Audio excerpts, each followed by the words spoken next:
எங்கள் குடும்பத்தின் பழைய வீடு இடிக்கப்பட்டதில் 60 மில்லியன் இழப்பீடாக கிடைத்தது. என் அம்மா அந்த பணத்தையெல்லாம் என் 3 அக்காக்களுக்கும் கொடுத்துவிட்டு எனக்காக ஒரு காசு கூட வைக்கவில்லை. ஆனால் பணத்தை பிரித்த அடுத்த நாளே அவள் திடீரென்று எனக்கு போன் செய்தாள். மகனே, அம்மாவுக்கு உடல்நிலை சரியில்லை. நான் உன்னுடன் சில நாட்கள் வந்து தங்கட்டுமா? உனக்கு சம்மதமா? நான் மனதிற்குள் ஏளனமாகச் சிரித்தேன். பணத்தை பிரித்துக் கொடுத்த பிறகு இப்போது முதுமையில் தன்னை கவனித்துக் கொள்ள ஆள் வேண்டும் என்று நினைப்பு வந்துவிட்டதா? அவள் பேசி முடிப்பதற்கு முன்பே நான் குறுக்கிட்டேன். அம்மா, உங்களுக்காக நான் ஏற்கனவே அந்த உயர்தர முதியோர் இல்லத்தை தொடர்பு கொண்டு விட்டேன். மாதம் 20,000 செலவாகும். அங்கே சூழல் மிக அருமையாக இருக்கும். அமண்டா, பெல்லா மற்றும் குளோவிடம் பணம் இருப்பதால் அவர்களே அந்த செலவை செய்யட்டும். அதுதான் முறை. உங்களை உடனே அங்கே அழைத்துச் செல்ல நான் ஏற்பாடு செய்கிறேன். மறுமுனையில் திடீரென மரண அமைதி நிலவியது. இத்தனை ஆண்டுகளாக நான் ஒரு முட்டாளாக இருந்துவிட்டேன். வீட்டில் நான் தான் ஒரே மகன். அவர்கள் பார்வையில் நான் தான் மிகவும் வெற்றிகரமானவன். நான் ஒரு சிறந்த பல்கலைக்கழகத்தில் படித்து பெரிய நகரத்தில் வேலை செய்து வீடு, கார் என வாங்கி ஆண்டுக்கு 1 மில்லியன் சம்பாதிக்கிறேன். அவர்கள் பார்வையில் இதெல்லாம் சாதாரணமாக கருதப்பட்டது.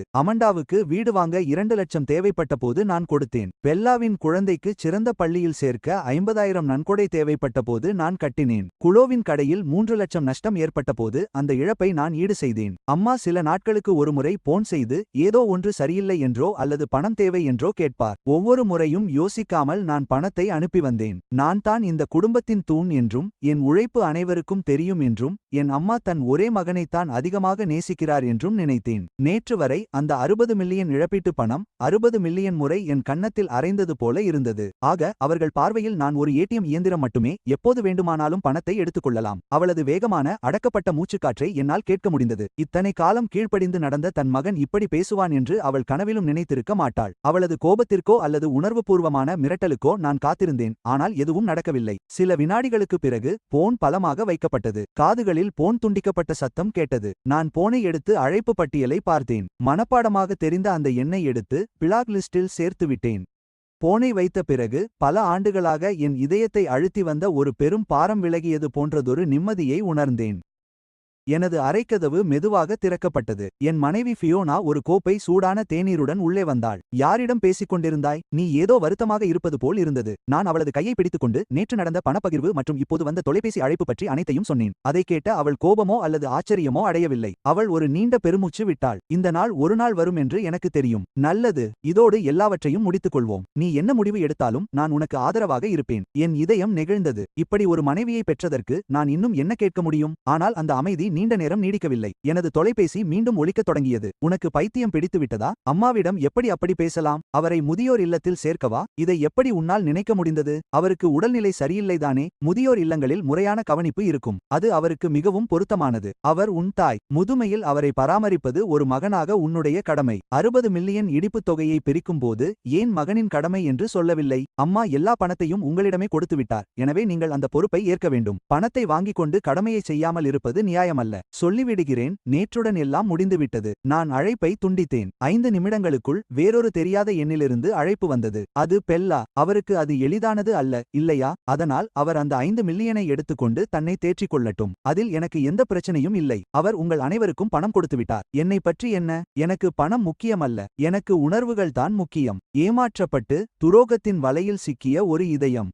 பெல்லா, உன் இந்த போக்கை நிறுத்து. அது என்னிடம் பலிக்காது. நீ அம்மாவின் இதயத்தை உடைத்து விடுவாய். எனக்கு எதுவும் தரக்கூடாது என்று அவர் முடிவு செய்தபோதே என் இதயம் உடைந்துவிட்டது. நான் மீண்டும் அழைப்பை துண்டித்தேன். அடுத்து குளோ வந்தாள். அவள் தான் மிகவும் பொறுமையற்றவள். அழைப்பு இணைந்ததும் அவள் திட்டத் தொடங்கினாள். ரியான், நீ நன்றி கெட்ட நாய். உனக்கு இதயமே இல்லையா? அம்மா உன்னை வளர்க்க தன் வாழ்நாளையே வீணடித்து விட்டார். நீ பெற்ற அத்தனை ஆண்டு கல்வியும் வீணாகிவிட்டது. நீ அம்மாவை ஏற்றுக்கொள்ளவில்லை என்றால் நாங்கள் உன் அலுவலகத்திற்கு வந்து கலாட்டா செய்வோம். அவளது பேச்சை கேட்டபோது எனக்குள் எந்த உணர்ச்சியும் இல்லை. ஒரு சிறிய அதிர்வு கூட ஏற்படவில்லை. அது கேலிக்கூத்தாக இருந்தது. இவர்கள்தான் என் சொந்த சகோதரிகள். பணத்தை வாங்கும்போது அன்பு தம்பி என்று கொஞ்சினார்கள். இப்போது என்னை வேலைக்காரனாக வைத்திருக்க மிரட்டலுக்கு தள்ளப்பட்டுள்ளார்கள். இது முடியவில்லை என்று எனக்கு தெரியும். தொலைபேசி மிரட்டல்கள் பலனளிக்கவில்லை என்றால் அவர்கள் நிச்சயமாக நேரில் வருவார்கள். நிச்சயமாக. அடுத்த நாள் மாலை கதவு மணி ஒலித்தது. நான் கதவின் துளை வழியாக பார்த்தேன். வெளியே 4 பேர் நின்று கொண்டிருந்தனர். முழு குடும்பமும் வரிசையாக நின்று கொண்டிருந்தனர். அனைவர் முகத்திலும் ஒருவித குற்றச்சாட்டு தெரிந்தது. நான் ஏதோ மிகப்பெரிய குற்றவாளி என்பது போல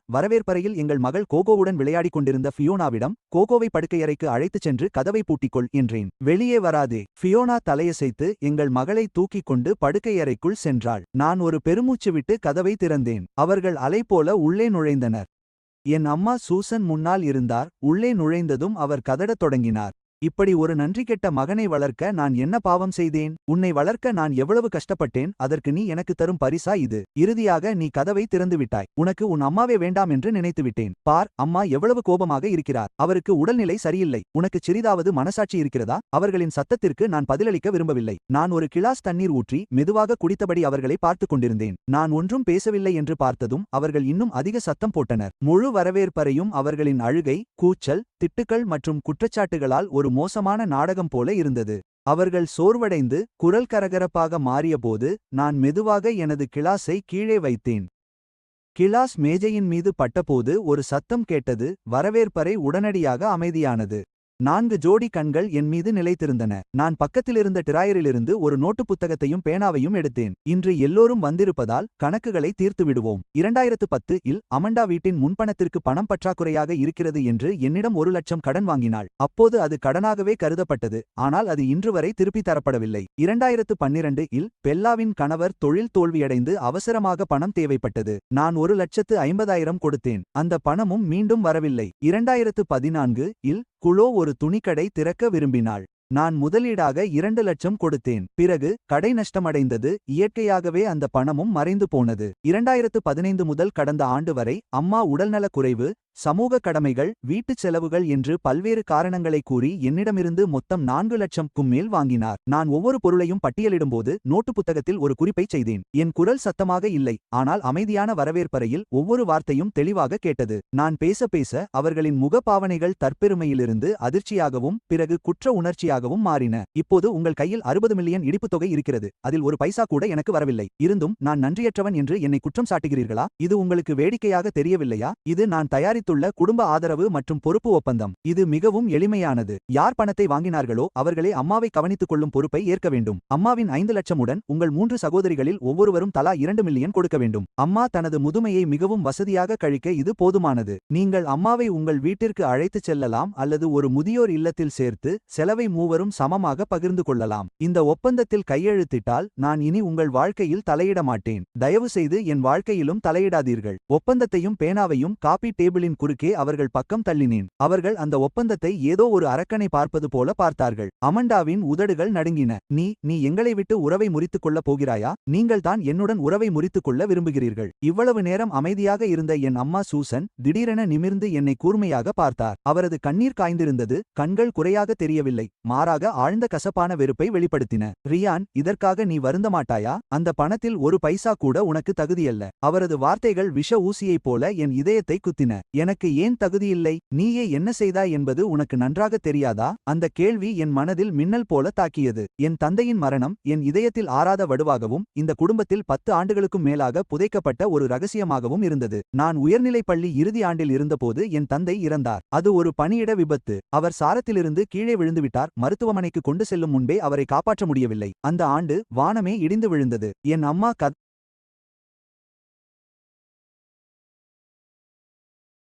கதறி அழுதார். என் 3 சகோதரிகளும் தினமும் அழுதார்கள். நான் 3 நாட்களும் இரவுகளும் சாப்பிடாமல் குடிக்காமல் அறைக்குள் பூட்டிக்கொண்டேன். விதியின் அநீதியை நான் வெறுத்தேன். கட்டுமான தளத்தின் முதலாளியை நான் வெறுத்தேன். எல்லாவற்றையும் நான் வெறுத்தேன். அதற்கும் மேலாக என்னை நானே வெறுத்தேன். விபத்து நடந்த அன்று என் தந்தை வீட்டில் ஓய்வெடுத்துக் கொண்டிருந்தார். அதற்கு காரணம் நான் தான். ஏனென்றால் கணித தேர்வில் தோல்வியடைந்ததால் வீட்டிற்கு செல்ல பயந்து இருட்டும் வரை வெளியே சுற்றிக் கொண்டிருந்தேன். என் தந்தை கவலைப்பட்டு என்னை தேட முடியாமல் தனது பழைய மிதிவண்டியில் என்னை எங்கும் தேடி அலைந்தார். அப்போதுதான் அவருக்கு வேலை செய்யும் இடத்திலிருந்து அழைப்பு வந்தது. பொருட்கள் வந்திருப்பதாகவும் அவற்றை இறக்க கூடுதல் ஆட்கள் தேவைப்படுவதாகவும் இரட்டிப்பு கூலி தருவதாகவும் சொன்னார்கள். என் தந்தை தயங்கினார். ஆனால் அவர் என்னை பற்றி யோசித்தார். எனது கல்லூரி நுழைவுத் தேர்வுகள், எதிர்காலத்தில் எனக்கு தேவைப்படும் பணம் என அனைத்தையும் நினைத்து அவர் சென்றார். மீண்டும் வரவில்லை. அந்த சம்பவம் என் வாழ்நாள் முழுவதும் வடுவாகிவிட்டது. அதற்காகவே நான் கடினமாக உழைத்தேன். இந்த குடும்பத்திற்கு ஈடு செய்ய டெஸ்பரட்லி முயற்சி செய்தேன். அவர்கள் அனைவருக்கும் அது புரியும் என்று நினைத்தேன். அவர்களும் என்னைப் போலவே அந்த வலியை மனதிற்குள் புதைத்து வைத்திருப்பார்கள் என்று கருதினேன். இன்று இந்த நேரத்தில் அந்த மோசமான இரத்தக் கரையை மீண்டும் கிளறி என் முகத்திலேயே வீசுவார்கள் என்று நான் கற்பனை கூட செய்யவில்லை. அன்று அப்பா யாருக்காக அந்த கட்டுமான பணிக்குச் சென்றார்? ரியான், அதை பற்றி பேச உனக்கு இன்னும் எப்படி தைரியம் இருக்கிறது? ஆம் ரியான், நாங்கள் 3 சகோதரிகள். நீ நிம்மதியாக படிக்க வேண்டும் என்பதற்காக பள்ளி படிப்பிற்கு பிறகு நாங்கள் வேலைக்குச் சென்றோம். அவர்கள் அனைவரும் ஒரே குரலில் மிக திட்டமிட்டு பேசினார்கள். என் அம்மா மீண்டும் அழத் தொடங்கினார். உன் அப்பா இறக்கும்போது என் கையை பிடித்து உன்னை படிக்க வைப்பேன் என்று சத்தியம் வாங்கினார். நீதான் ரியான் குடும்பத்தின் ஒரே நம்பிக்கை என்று அவர் சொன்னார். நான் அவருக்கு கொடுத்த வாக்குறுதியை காப்பாற்றினேன்.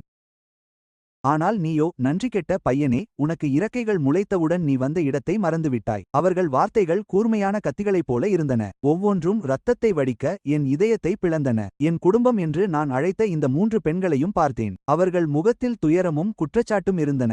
ஆனால் கண்களில் பேராசையும் கணக்கீடும் மின்னின. அப்படியா விஷயம்? அவர்கள் பார்வையில் என் தந்தையின் மரணம் ஒரு விபத்தல்ல. அது என் பிறவி பாவம். இத்தனை ஆண்டுகள் நான் கொடுத்தது அன்பினால் அல்ல. அது பாவ மன்னிப்பு. நான் அவர்களுக்கு கொடுத்த பணம் பாசத்தினால் அல்ல. அது நான் கொடுக்க வேண்டிய நஷ்டஈடு மட்டுமே. இப்போது இடிக்கப்படும் பணமும் வந்திருக்கிறது. அது என் தந்தை தன் உயிரை கொடுத்து வாங்கிய பணம் என்று அவர்கள் கருதுகிறார்கள். பாவியான நான் அந்த பணத்தில் ஒரு பைசா கூட பெற தகுதியற்றவன்.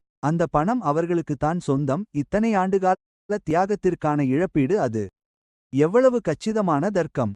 எவ்வளவு கேலிக்குரிய சுய ஏமாற்று! நான் சிரித்தேன். மெல்லிய குளிர்ச்சியான சிரிப்பு கட்டுக்கடங்காத சிரிப்பாக மாறியது. என் சிரிப்பு வரவேற்பறை முழுவதும் எதிரொலித்தது. அது மிகவும் கரகரப்பாகவும் சங்கடமாகவும் இருந்தது. அவர்கள் அனைவரும் அதை கேட்டு அதிர்ந்து போனார்கள். மெதுவாகச் சிரிப்பை நிறுத்தினேன். ஆனால் என் கண்களின் ஓரத்தில் கண்ணீர் திரண்டிருந்தது. நான் எழுந்து ஒவ்வொரு அடியாய் என் அம்மாவை நோக்கி நடந்து சென்று அவரை மேலிருந்து கீழ் நோக்கி பார்த்தேன். அம்மா, அப்பா இறந்தபோது அந்த கட்டுமான பணியிலிருந்து எவ்வளவு இழப்பீடு கிடைத்தது? சூசனின் முகம் வெளிறிப்போன. அவள் கண்கள் அலைபாய்ந்தன, உதடுகள் துடித்தன. ஆனால் அவளால் பேச முடியவில்லை. நானே பதில் சொல்கிறேன். அது 3 லட்சம். 15 ஆண்டுகளுக்கு முன்பு அது ஒரு பெரிய சொத்து. அந்த பணத்தை என்ன செய்தாய்? எனது 4 ஆண்டுகால கல்லூரி கட்டணம் மற்றும் செலவுகளுக்காக மொத்தம் 50,000க்கும் குறைவாகவே செலவழித்தாய். மீதமுள்ள 2,50,000 என்னவானது? அமண்டாவிற்கு திருமணம் நடந்தபோது சீதனமாக 80,000 கொடுத்தாய். பெல்லாவிற்கு திருமணம் நடந்தபோது அவளுக்கும் 80,000 கொடுத்தாய். குலோ தனது காதலனால் ஏமாற்றப்பட்டு 50,000 இழந்தாள். கடைசி 40,000 உன் ஓய்வு காலத்திற்காக வைத்திருப்பதாக கூறினாய். நான் சொல்வது சரிதானே? சூசன் உடல் நடுங்க ஒரு வார்த்தை கூட பேச முடியாமல் நின்றாள். என் 3 சகோதரிகளின் முகங்களும் மிகவும் மோசமாக மாறின. இதை பற்றி நான் முன்னெப்போதும் பேசியதில்லை. ஏனெனில் அது என் தந்தையின் இழப்பீடு என்று நினைத்தேன். அவர் உனது கணவர். அதை பயன்படுத்த உனக்கு உரிமை இருந்தது. உனக்கு மனசாட்சி இருப்பதாக நான் நினைத்தேன். உன் ஒரே மகனான என் மீது உனக்கு சிறிதளவாவது குற்ற உணர்ச்சி இருக்கும் என்று கருதினேன். இப்போதுதான் புரிகிறது நான் எவ்வளவு அப்பாவியாக இருந்துள்ளேன் என்று. உனக்கு குற்ற உணர்ச்சியே இல்லை என்பது மட்டுமின்றி என் தந்தையின் இறப்பை வைத்து என்னை தார்மீக ரீதியாக மிரட்டி உறவு என்ற பெயரில் என்னை கடைசி வரை சுரண்டி பிழைக்கிறாய். சூசன், உன் கையை நெஞ்சில் வைத்து கேள். நீ என் தந்தைக்கு தகுதியானவளா? அம்மா என்ற சொல்லுக்கே நீ தகுதியானவளா? நான் பேசிய ஒவ்வொரு வார்த்தையும் அவள் மீது சுத்தியலால் அடித்தது போல விழுந்தது. இறுதியில் அவள் உடைந்து போனாள். திடீரென்று அவள் என் மீது பாய்ந்தாள். கோபத்தில் அவள் முகம் சிதைந்து தன் நகங்களால் என் முகத்தை கீற முயன்றாள். நான் தயாராக இருந்ததால் விலகிவிட்டேன். அவள் தவறவிட்டு தடுமாறி கீழே விழ பார்த்தாள். குலோ வேகமானவள். அவள் தன் தாயை பிடித்துவிட்டு பின் தானும் ஒரு பைத்தியக்காரி போல என் மீது பாய்ந்தாள். அம்மாவிடம் அப்படி பேச உனக்கு எவ்வளவு தைரியம்? உன்னை சும்மா விடமாட்டேன். அந்த நாடகம் இறுதியில் முழுமையான சண்டையாக மாறியது. நான் திருப்பி அடிக்கவில்லை. நான் என் சொந்த கைகளால் கட்டிய வீட்டில் அவர்கள் ஆடுவதையும் கத்துவதையும் ஒரு வேடிக்கையான கோமாளி கூட்டம் போல குளிர்ச்சியாக பார்த்து கொண்டிருந்தேன். அவர்களின் அசைவுகள் உடனடியாக உறைந்து போயின. ஃபியோனாவின் வருகை வரவேற்பறையில் கொழுந்துவிட்டு எரிந்த கோபத்தீயில் ஊற்றிய குளிர்ந்த நீர் போல இருந்தது. என் அம்மாவும் 3 சகோதரிகளும் அவளை வெறித்து பார்த்தனர். அமைதியான ஃபியோனா இவ்வளவு உறுதியாக இருப்பாள் என்று அவர்கள் எதிர்பார்க்கவில்லை. ஃபியோனா, இது என் வீடு. உங்களுக்கு இங்கே இடமில்லை. என் கணவரிடம் நீங்கள் பேசிய ஒவ்வொரு வார்த்தையையும் நான் கேட்டுவிட்டேன். அவள் சொன்ன வார்த்தைகள் அவர்களை பேசவிடாமல் செய்தது. என் மனைவியை பார்த்தேன். என் இதயத்தில் ஒரு இதமான உணர்வு எழுந்தது. இத்தனை ஆண்டுகளாக அவள் எவ்வளவோ பொறுத்து கொண்டாள். என் அம்மாவும் சகோதரிகளும் நியாயமற்ற கோரிக்கைகளை வைக்கும் போதெல்லாம் நான் சிக்கலில் மாட்டிக்கொள்ளக் கூடாது என்பதற்காக அவள் மௌனமாகவே அதை தாங்கிக் கொண்டாள். இன்று அவர்கள் எல்லையை மீறியதால் அவள் இறுதியாக பொறுமையிழந்து விட்டாள். அவர்கள் அவளது கணவனை காயப்படுத்தினார்கள், குடும்பத்தை அழித்தார்கள். குலோ முகம் சிவந்து அவமானத்துடன் கத்தினாள். இது ரயான் குடும்ப விஷயம். இதில் உனக்கு என்ன வேலை? நீ வெளியாள். நான் ரயானை மணந்து 8 ஆண்டுகள் ஆகிறது. அவனுக்கு நான் குழந்தையை பெற்று தந்திருக்கிறேன். கஷ்டங்களை பகிர்ந்து கொண்டேன். இன்பத் துன்பங்களில் அவனுடன் துணை நின்றேன். இந்த வீட்டின் தலைவி நான்தான். ஆனால் நீங்கள் திருமணமாகிச் சென்ற சகோதரிகள் என் கணவன் கஷ்டப்பட்டு உழைத்த பணத்தை உங்கள் குடும்பங்களுக்கு எடுத்துச் செல்கிறீர்கள். இங்கே உண்மையான வெளியாள் யார்? அந்த வாக்கியம் அவர்களின் கடைசி மரியாதையையும் சிதைத்தது. பெல்லாவின் முகம் மாறி மாறி சிவந்தும் வெளுத்தும் போனது. அவள் குலோவின் கையை பிடித்து இழுத்து நிறுத்துமாறு சைகை செய்தாள். இல்லையெனில் விஷயம் இன்னும் மோசமாகும் என்று உணர்த்தினாள். சூசன் வெறும் பார்வையுடன் பியோனாவையும் பின் என்னையும் பார்த்தாள். அவளது கண்கள் நம்பிக்கையின்றி இருந்தன. அவளது மனதில் ஒரு மருமகள் எப்போதும் சகிப்புத்தன்மையுடனும் கீழ்ப்படிதலுடனும் இருக்க வேண்டும். பியோனா எழுந்து நின்று தனக்கு எதிராக இவ்வளவு கடுமையாக பேசுவாள் என்று அவள் கனவிலும் நினைத்திருக்க மாட்டாள். வரவேற்பு அறை மரண அமைதியில் மூழ்கியது. பதற்றமான சூழல் நீண்ட நேரம் நீடித்தது. இறுதியாக அந்த மூச்சுத்திணற வைக்கும் அமைதியை நான் கலைத்தேன். ஒப்பந்தம் மேஜையின் மீது இருக்கிறது. கையெழுத்திடுங்கள். நாம் உறவினர்களாகவே தொடர்வோம். கையெழுத்திடாவிட்டால் நீதிமன்றத்தில் பார்த்துக்கொள்வோம். நான் குறிப்பிட்ட ஒவ்வொரு பரிவர்த்தனைக்கும் ஆதாரம் இருக்கிறது. அந்த 8,50,000 பணத்திற்காக நான் உங்கள் மீது வழக்கு தொடர முடியும். அதை நீங்கள் திருப்பிச் செலுத்துவது மட்டுமின்றி வட்டியையும் கட்ட வேண்டியிருக்கும். முடிவு உங்கள் கையில். என் வார்த்தைகள் எல்லாவற்றையும் மாற்றியது. அவர்களின் முகத்தில் உண்மையான பயம் தெரிந்தது. நீதிமன்றமா? அவர்கள் அதை பற்றி நினைத்து கூட பார்த்ததில்லை. மகன் சம்பாதிக்கும் பணம் குடும்ப பணம் என்பது அவர்களின் நம்பிக்கை. அதை எப்படி வேண்டுமானாலும் எடுக்கும் உரிமை அவர்களுக்கு இருப்பதாக நினைத்தார்கள். அவர்களின் இயல்பான உரிமை. அது எப்படி நீதிமன்றம் வரை செல்லும்? ஆனால் என் கண்களில் இருந்த தீவிரமான பார்வை நான் விளையாடவில்லை என்பதை அவர்களுக்கு உணர்த்தியது. அவர்கள் உண்மையில் பயந்துவிட்டார்கள். நீதிமன்றம் சென்றால் அவர்கள் பல ஆண்டுகளாக எடுத்த பணத்தை திரும்பக் கொடுப்பது மட்டுமின்றி அவர்கள் பெயரும் கெட்டுப்போகும். உறவினர்கள் மற்றும் நண்பர்கள் மத்தியில் அவர்கள் எப்படி தலை நிமிர்ந்து நிற்பார்கள்? அமண்டாவும் பெல்லாவும் ஒருவரை ஒருவர் பார்த்து கொண்டார்கள். அவர்களின் முகத்தில் தயக்கமும் குழப்பமும் வெளிப்பட்டது. குளோ மட்டுமே இன்னும் பிடிவாதமாக இருந்தாள். ஆனால் அவளும் கத்தத் துணியவில்லை. இறுதியாக சூசன் முன் வந்தாள். அவள் நடுங்கும் கைகளுடன் காபி மேஜை அருகே சென்று ஒப்பந்தத்தை எடுத்து அதில் இருந்த வார்த்தைகளை பார்த்தாள். அவள் சரி என்றாள். தொடர்ந்து 3 முறை சொன்னாள். அவள் ஒவ்வொரு சொல்லையும் பற்களை கடித்துக்கொண்டு உதிர்த்தாள். ரியான், நீ மிகவும் கொடூரமானவள். அவள் பேனாவை எடுத்து தன் முழு பலத்தையும் திரட்டி ஒப்பந்தத்தின் இறுதியில் கையெழுத்திட்டாள். ஒவ்வொருவராக அமண்டா, பெல்லா மற்றும் குளோ முன்னே வந்தனர். அவர்கள் வெளிரிய முகத்துடன் இயந்திரத்தனமாக ஒப்பந்தத்தில் கையெழுத்திட்டனர். அந்த 4 கையெழுத்திட்ட ஒப்பந்தங்களை பார்த்தபோது எனக்கு எல்லையற்ற துயரம் மட்டுமே மிஞ்சியது. 30 ஆண்டுகளுக்கும் மேலான குடும்ப உறவு, பணம் மற்றும் சூழ்ச்சிகளுக்கு முன்னால் நிற்க முடியாமல் போனது. அது காகிதத்தைப் போல மெலிதாகி ஒரே இழுவையில் கிழிந்து போனது. வெளியே போ. பற்களை கடித்துக்கொண்டு அந்த வார்த்தையை சொன்னேன். அவர்கள் மன்னிப்பு வழங்கப்பட்ட குற்றவாளிகளைப் போல தங்களை இவ்வளவு அவமானப்படுத்திய இடத்திலிருந்து விரைந்து வெளியேறினர். வாசலில் சூசன் நின்று என்னை திரும்பி பார்த்தாள்.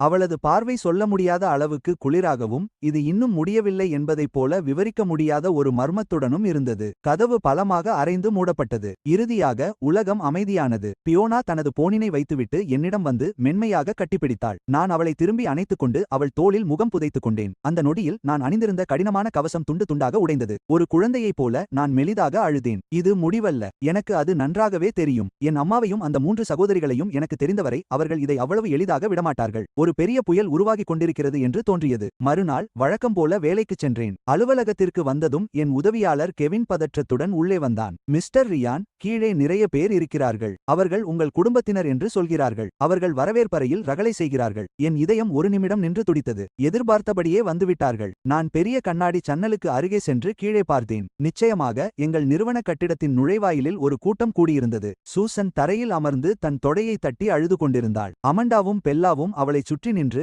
அங்கிருந்த ஊழியர்களிடமும் வாடிக்கையாளர்களிடமும் குறை சொல்லிக் கொண்டிருந்தனர். குளோ தான் மிகவும் ஆக்ரோஷமாக இருந்தாள். ஒரு பெரிய அட்டையில் கருப்பு நிற எழுத்துக்களில் நன்றி கெட்ட மகன் ரியான் லட்சக்கணக்கில் இழப்பீடு தர மறுப்பதாக எழுதியிருந்தாள். இருந்தாலும் அவன் தன் சொந்த அம்மாவையே வெளியே துரத்திவிட்டான். அவர்கள் சில உதவியாளர்களையும் எங்கள் ஊர்த்தூரத்து உறவினர்களையும் சில தலையிடும் அண்டை வீட்டாரையும் என 20 முதல் 30 வரை பேரை அழைத்து வந்து நிறுவனத்தின் நுழைவாயிலை முழுமையாக அடைத்துவிட்டனர். நான் எதிர்பார்த்ததை விட இந்த நாடகம் மிக வேகமாகவும் மிக மோசமாகவும் இருந்தது. அவர்கள் பொதுக்கருத்து மூலம் என்னை நசுக்கி என் நற்பெயரையும் வாழ்க்கையையும் அழிக்க முற்பட்டனர். கெவின் என்னை தயக்கத்துடன் பார்த்தான். மிஸ்டர் ரியான், இப்போது நாம் என்ன செய்வது? நாம் போலீஸை அழைக்கலாமா? அவர்களை கலாட்டா செய்ய விடுங்கள். எவ்வளவு பெரிய கலாட்டாவாக இருக்கிறதோ அவ்வளவு நல்லது. கெவின் திகைத்து நின்றான். அவனுக்கு எதுவும் புரியவில்லை. நான் எனது இருக்கைக்கு திரும்பிச் சென்று நிர்வாகத் தலைவரையும் சட்டத்துறை தலைவரையும் அழைத்தேன். பாதுகாப்பு படையினரிடம் அவர்களிடம் மோத வேண்டாம் என்று கூறுங்கள். ஒழுங்கை பேணுங்கள். நிறுவனத்தின் சொத்துக்களையும் ஊழியர்களின் பாதுகாப்பையும் உறுதிப்படுத்துங்கள். சட்டத்துறையிலிருந்து ஒருவரை கீழே அனுப்பி அனைத்தையும் வீடியோ எடுக்கச் சொல்லுங்கள். மேலும் ஊடகங்களை அழையுங்கள்.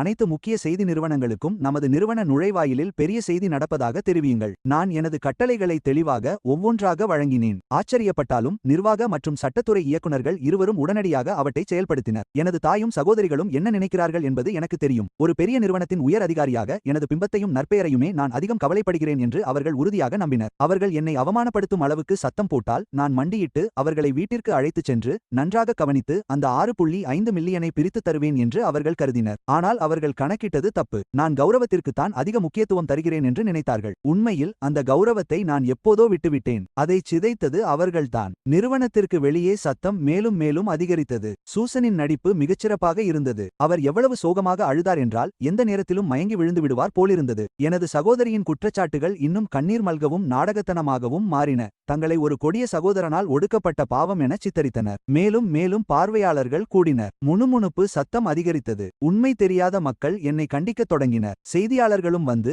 சூசன் மற்றும் என் சகோதரியின் வேதனையான முகங்களை நோக்கி கேமராக்களை திருப்பினார்கள். பிளாஷ் வெளிச்சம் இடைவிடாமல் மின்னியது. திட்டமிட்டு நடத்தப்படும் ஒரு குடும்ப நாடகம் அரங்கேறிக் கொண்டிருந்தது. அவர்கள் கதாநாயகிகளாகவும் நான் வில்லனாகவும் இருந்தேன். எனது தொலைபேசி ஒலிப்பதை நிறுத்தவில்லை. நிறுவன நிர்வாகிகள், கூட்டாளிகள், நண்பர்கள் என அனைவரும் என்ன நடக்கிறது என்று கேட்டனர். நான் பதில் சொல்லவில்லை. நான் சரியான தருணத்திற்காக காத்திருந்தேன். மதியம் நள்ளிரவு 2 மணிக்குள் பட்டியலிடப்பட்ட நிறுவனத்தின் உயர் அதிகாரியான ரியான் தனது வயதான தாயை துன்புறுத்துவது போன்ற செய்தி இணையத்தில் திரண்டானது. அனைத்து வகையான மிகைப்படுத்தப்பட்ட பதிவுகளும் வெள்ளமென பெருகின.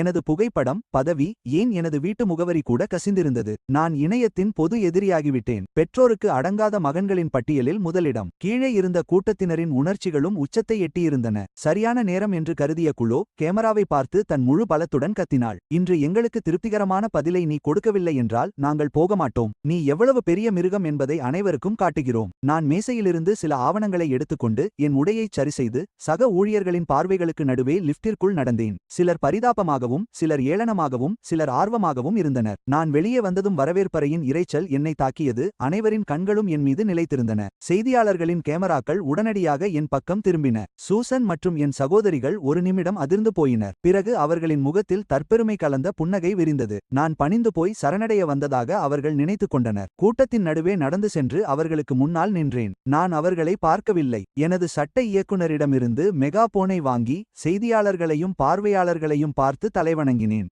முதலில் இந்த குடும்ப நாடகத்திற்காகவும் பொது வளங்களை வீணடித்ததற்கும் அனைவருக்கும் சிரமம் கொடுத்ததற்கும் மன்னிப்பு கேட்டுக்கொள்கிறேன். இன்று என் தாயும் என் 3 சகோதரிகளும் என்னை நன்றி கெட்டவள் என்று குற்றம் சாட்ட வந்துள்ளனர். அவர்கள் சொல்வதில் சில உண்மைகள் உள்ளன. உதாரணமாக, என் தாயை முதியோர் இல்லத்திற்கு செல்லச் சொன்னது உண்மைதான். அவர்களை கவனித்துக் கொள்ள எனக்கு விருப்பமில்லை என்பதும் உண்மைதான். என் வார்த்தைகள் பெரும் கூச்சலை ஏற்படுத்தின. நான் என் குற்றங்களை இவ்வளவு வெளிப்படையாக ஒப்புக்கொள்வேன் என்று யாரும் எதிர்பார்க்கவில்லை. என் தாய் மற்றும் சகோதரிகளின் முகத்தில் தற்பெருமை கூடியது. சுற்றியிருந்த கிசுகிசுப்புகளை புறக்கணித்துவிட்டு நான் தொடர்ந்தேன். ஆனால் எல்லாவற்றிற்கும் ஒரு காரணம் உண்டு. இன்று ஊடக நண்பர்கள் மற்றும் இங்கே கூடியிருக்கும் அனைவரிடமும் உண்மையை வெளிப்படுத்த விரும்புகிறேன். அவ்வாறு கூறி என் கையில் இருந்த USB டிரைவில் பிளே பொத்தானை அழுத்தினேன். எனக்கு பின்னால் இருந்த நிறுவன கட்டிடத்தின் வெளிப்புறச் சுவரில் இருந்த பிரம்மாண்டமான LED திரை திடீரென ஒளிர்ந்தது. பியோனா நேற்று வீட்டில் பதிவு செய்த வீடியோ திரையில் தெளிவாக தெரிந்தது. அந்த வீடியோவில் சூசன் என்னை ஆக்ரோஷமாக தாக்கினாள். குளோ ஒரு பைத்தியக்காரி போல கத்தினாள். அவர்களின் அடாவடித்தனமும் அசிங்கமான நடத்தைகளும் மிக தெளிவாக பதிவாகியிருந்தன. அந்த பிரம்மாண்டமான LED திரையில் காட்டப்பட்ட காட்சிகள் மொத்தமாக அமைதியை ஏற்படுத்தின. அந்த காட்சிகள் தொடர்ந்து ஓடிக்கொண்டிருந்தன. சூசனின் ஆத்திரத்தில் துடித்த முகம் அனைவருக்கும் தெளிவாக தெரிந்தது. குளோவின் கத்தல்கள் மெகாபோன் மூலம் சதுக்கம் முழுவதும் எதிரொலித்தன. அமண்டா மற்றும் பெல்லாவின் தூண்டுதல்களும் தீயை ஊதி வளர்த்ததும் எந்த தடயமுமின்றி பதிவாகியிருந்தன. உலகமே அமைதியானது. சற்று முன்வரை என் மீது விரல் நீட்டிய கூட்டம் இப்போது மௌனமாக இருந்தது. அவர்களின் முகபாவனைகள் ஏளனத்திலிருந்து அதிர்ச்சியாகவும் பின்னர் அவநம்பிக்கையாகவும் இறுதியில் பரிதாபமாகவும் புரிதலாகவும் மாறின. செய்தியாளர்களின் கேமராக்கள் திரையிலிருந்து என் தாய் மற்றும் சகோதரிகளின் பக்கம் வேகமாக திரும்பின. அவர்களின் முகங்கள் பேய் போல வெளிரிப் போயிருந்தன. மின்னல் தாக்கிய சிலைகளைப் போல அவர்கள் அசையாமல் நின்றனர். அவர்களின் முகத்தில் இருந்த நிறம் அப்படியே மறைந்தது. அவர்களின் வாய்கள் திறந்திருந்தன, ஆனால் எந்த சத்தமும் வெளிவரவில்லை. அவர்களின் கண்களில் அச்சமும் அவநம்பிக்கையும் மட்டுமே நிறைந்திருந்தன. நாங்கள் வீட்டில் செய்தவை பதிவு செய்யப்பட்டிருக்கும் என்றோ, அதை இவ்வளவு மக்கள் முன்னிலையில் ஒளிபரப்ப நான் துணிவேன் என்றோ சாகும் தருவாயிலும் அவர்கள் நினைத்திருக்க மாட்டார்கள். இது ஒரு பொது விசாரணை. அந்த விசாரணையை நடத்துபவன் அவர்கள் எப்போதும் மிக அமைதியானவன் மற்றும் எளிதில் மடக்கக்கூடியவன் என்று நினைத்திருந்த மகன் மற்றும் தம்பி.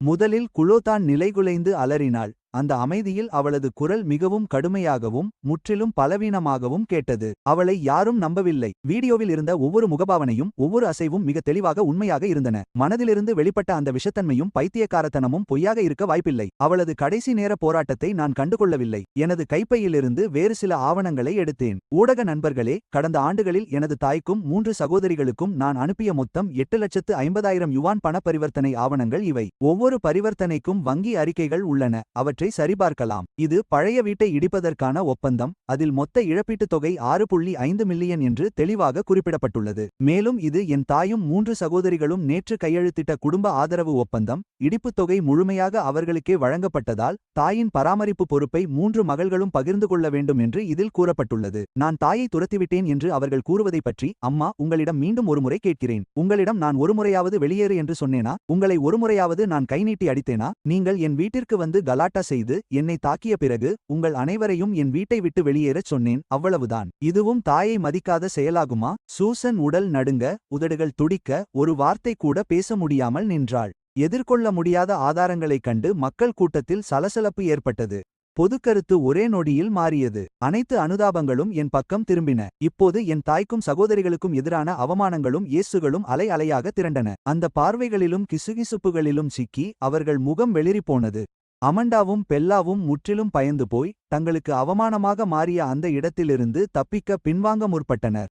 குலோ இன்னும் ஏதோ ஒரு முயற்சியை செய்து கொண்டிருந்தாள். அவள் என் கையில் இருந்த ஆவணங்களை பறிக்கப் பாய்ந்தாள். ஆனால் என் சட்டக்குழுவினரும் பாதுகாவலர்களும் உடனே அவளை தடுத்தனர். நான் அவளை குளிர்ச்சியான பார்வையுடன் பார்த்தேன். குலோ, அந்த ஒப்பந்தத்தில் உங்கள் நால்வரின் கையொப்பங்களும் உள்ளன. அவை போலியானவை என்று நீங்கள் கருதினால் இப்போதே நாம் கையெழுத்து சரிபார்ப்பிற்கு விண்ணப்பிக்கலாம். பொதுவெளியில் பொய் சொல்லி அவதூறு பேசுவதன் விளைவுகள் உங்களுக்கு தெரியுமா? என் வார்த்தைகள் குலோவின் ஆவேசத்தை உடனடியாக அடக்கின. அவளுக்கு பயம் தொற்றிக் கொண்டது. என் கண்களில் இருந்த குளிர்ந்த பார்வையை அவள் பார்த்தாள். நான் எதையும் செய்ய துணியக்கூடியவன் என்பதை அவள் உணர்ந்தாள். அவ்வளவு நேரமும் அமைதியாக இருந்த என் அம்மா சூசன் இந்த கடும் அவமானத்தையும் வலியையும் தாங்க முடியாமல் கடைசியில் மனமுடைந்து போனாள். அவள் கண்கள் சுழல, கால்கள் தள்ளாட அப்படியே பின்னோக்கி சரிந்து விழுந்தாள். அந்த 3 சகோதரிகளும் அலறிக்கொண்டு அவளை பிடிக்க ஓடினார்கள். அங்கு பெரும் குழப்பம் நிலவியது. செய்தியாளர்கள் கூட்டம் அலைமோதியது. பிளாஷ் வெளிச்சங்கள் வெறித்தனமாக மின்னின. நான் எவ்வித அனுதாபமும் இன்றி அனைத்தையும் உணர்ச்சியற்ற நிலையில் பார்த்துக் கொண்டிருந்தேன். அவர்கள் தாங்களே தேடிக்கொண்ட விளைவுதான் இது. தங்கள் தேவைக்காக என்னை அழிக்க நினைத்த போதே இந்த முடிவை அவர்கள் எதிர்பார்த்திருக்க வேண்டும். நிறுவனத்தின் பாதுகாப்பு மற்றும் நிர்வாக பணியாளர்கள் விரைந்து வந்து நிலைமையை சரி செய்தனர். சிறிது நேரத்திலேயே ஆம்புலன்ஸ் வந்து சேர்ந்தது.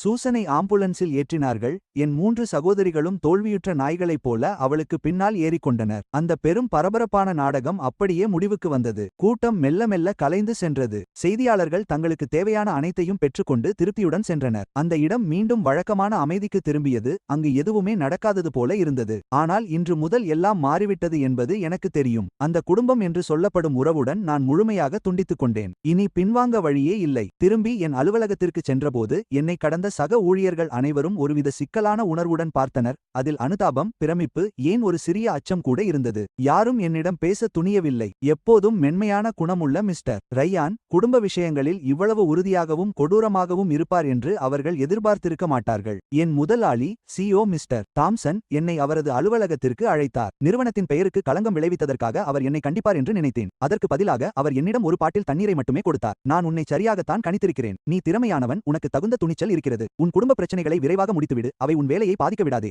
மிக்க நன்றி மிஸ்டர் தாம்சன். எனக்கு புரிகிறது. மிஸ்டர் தாம்சன் அலுவலகத்திலிருந்து வெளியே வந்தபோது என் பாரமெல்லாம் தீர்ந்தது போல இருந்தது. நான் நினைத்ததை விட பணியிடம் மிகவும் எளிமையானது என்று தோன்றியது. நீ மதிப்புமிக்க பணியை செய்யும் வரை உன் சொந்த பிரச்சனைகளை சமாளிக்கும் திறன் இருந்தால் உன் தனிப்பட்ட வாழ்க்கை ஒரு தடையாக இருக்காது. நானும் அதை செய்திருந்தேன். அடுத்த சில மணி நேரங்களில் இணையமே அல்லோகல்லோலப்பட்டது. என் நிறுவனத்திற்கு வெளியே நடந்த அந்த நிகழ்வை எண்ணற்ற ஊடகங்கள் செய்தியாக்கின. அந்த உயர்தர வீடியோ எல்லா இடங்களிலும் பரவியது. பொதுமக்களின் கருத்துகள் அனைத்தும் ஒரே திசையில் இருந்தன. எல்லா வசவுகளும் என் அம்மா மற்றும் சகோதரிகளை நோக்கியே இருந்தன. இந்த ஆண்டின் மிக மோசமான குடும்பம் என்று இணையவாசிகள் அவர்கள் மீது முத்திரை குத்தினர். அவர்கள் பெயர்கள், வேலை செய்யும் இடம், போன் நம்பர் என அனைத்தையும் ஆத்திரமடைந்த மக்கள் வெளியே கொண்டு வந்தனர். இடைவிடாத அலைபேசி அழைப்புகளும் ஆபாச குறுஞ்செய்திகளும் அவர்களை துரத்தின. மறுபுற அழகான, வலிமையான மற்றும் துயரம் நிறைந்த ஒரு நபராக சித்தரிக்கப்பட்டேன். குடும்பத்தாரின் சுரண்டலுக்கு ஆளாகி இறுதியில் எதிர்த்து போராடிய பாதிக்கப்பட்ட பெண்ணாக தெரிந்தேன். எனது சமூக ஊடக கணக்குகளில் ஒரே இரவில் 10 லட்சம் பின்தொடர்பவர்கள் சேர்ந்தனர். எண்ணற்ற மக்கள் ஆதரவும் அனுதாபமும் தெரிவித்து செய்திகளை அனுப்பினர். சில வழக்கறிஞர்கள் இலவச சட்ட உதவியையும் வழங்க முன்வந்தனர். மக்கள் கருத்து கணிப்பு போரில் நான் முழுமையாக வெற்றி பெற்றுவிட்டேன் என்பது எனக்கு தெரிந்தது. அன்று மாலை நான் வீடு திரும்பியபோது ஃபியோனாவும் கோகோவும் எனக்காக காத்திருந்தனர். நான் உள்ளே நுழைந்ததும் ஃபியோனா என்னை கட்டியணைத்துக் கொண்டாள். இன்று நீங்கள் மிகவும் அற்புதமாக செயல்பட்டீர்கள். நான் புன்னகைத்தேன். அன்றைய நாள் முழுவதுமான சோர்வு மறைந்து போனது. கோகோ ஓடி வந்து என் காலை கட்டிக் கொண்டாள். அப்பா,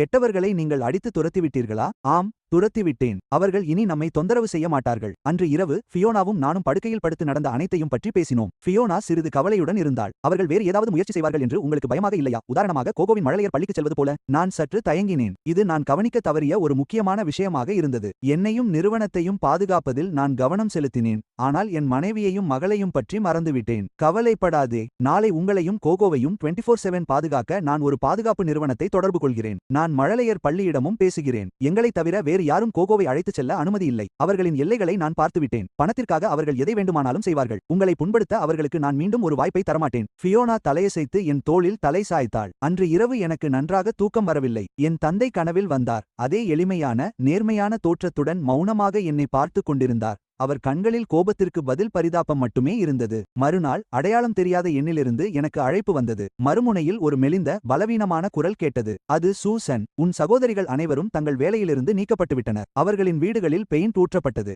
நாங்கள் இப்போது வீட்டை விட்டு வெளியேறவே முடியவில்லை. ரயான், அம்மாவை மன்னிக்க முடியாதா? எல்லாம் ஒரு தவறான புரிதல் என்று அனைவருக்கும் ஒரு அறிக்கை கொடுங்கள். இல்லை என்றால் நாங்கள் நிம்மதியாக வாழ முடியாது. அதற்கு இப்போது காலம் கடந்துவிட்டது என்று சுருக்கமாக கூறிவிட்டு போனை வைத்துவிட்டேன். இதோடு எல்லாம் முடிந்துவிடும் என்று நினைத்தேன். மக்கள் கருத்தின் சுத்தியால் அவர்கள் நசுக்கப்பட்டிருந்தனர். அதனால் சிறிது காலம் அமைதியாக இருப்பார்கள் என்று நினைத்தேன். ஆனால் அவர்களின் பைத்தியக்காரத்தனத்தையும் என் மீதான சூசனின் ஆழமான வெறுப்பையும் நான் குறைவாக மதிப்பிட்டு விட்டேன். 3 நாட்களுக்கு பிறகு ஒரு முக்கியமான திட்டக்கூட்டத்தில் இருந்தபோது ஃபியோனா அழைத்தாள். அவள் குரலில் முன்னெப்போதும் இல்லாத பயமும் கண்ணீரும் இருந்தது. ரென், சீக்கிரம் வீட்டுக்கு வா. உன் அம்மாவா? அவள் கேஸ் சிலிண்டருடன் நம் வீட்டு வாசலில் உட்கார்ந்திருக்கிறாள். என் மூளை செயலிழந்து போனது. கேஸ் சிலிண்டரா? தற்கொலை குண்டு தாக்குதலா? என் காதுகளையே என்னால் நம்ப முடியவில்லை. ஒரு தாய் செய்யக்கூடிய காரியமா இது? மீட்டிங் அறையில் இருந்த அனைவரும் என்னையே பார்த்தனர். விளக்கம் சொல்ல நேரமில்லாமல் கார் சாவியை எடுத்துக்கொண்டு ஓடினேன். கூட்டம் முடிந்தது. லிப்டில் வேகமாக இறங்கி கட்டிடத்திலிருந்து வெளியேறி பைத்தியம் போல் காரை ஓட்டினேன். வேகமாகச் சென்றேன். உள்ளங்கைகள் குளிர்ந்த வியர்வையில் நனைந்தன. இதயம் வேகமாக துடித்தது. வீட்டில் என்ன ஆபத்து என்று என்னால் கற்பனை கூட செய்ய முடியவில்லை. பியோனா மற்றும் கோகோவின் நிலை என்ன? பியோனாவின் எண்ணிற்கு மீண்டும் மீண்டும் அழைத்தேன். ஆனால் யாரும் எடுக்கவில்லை.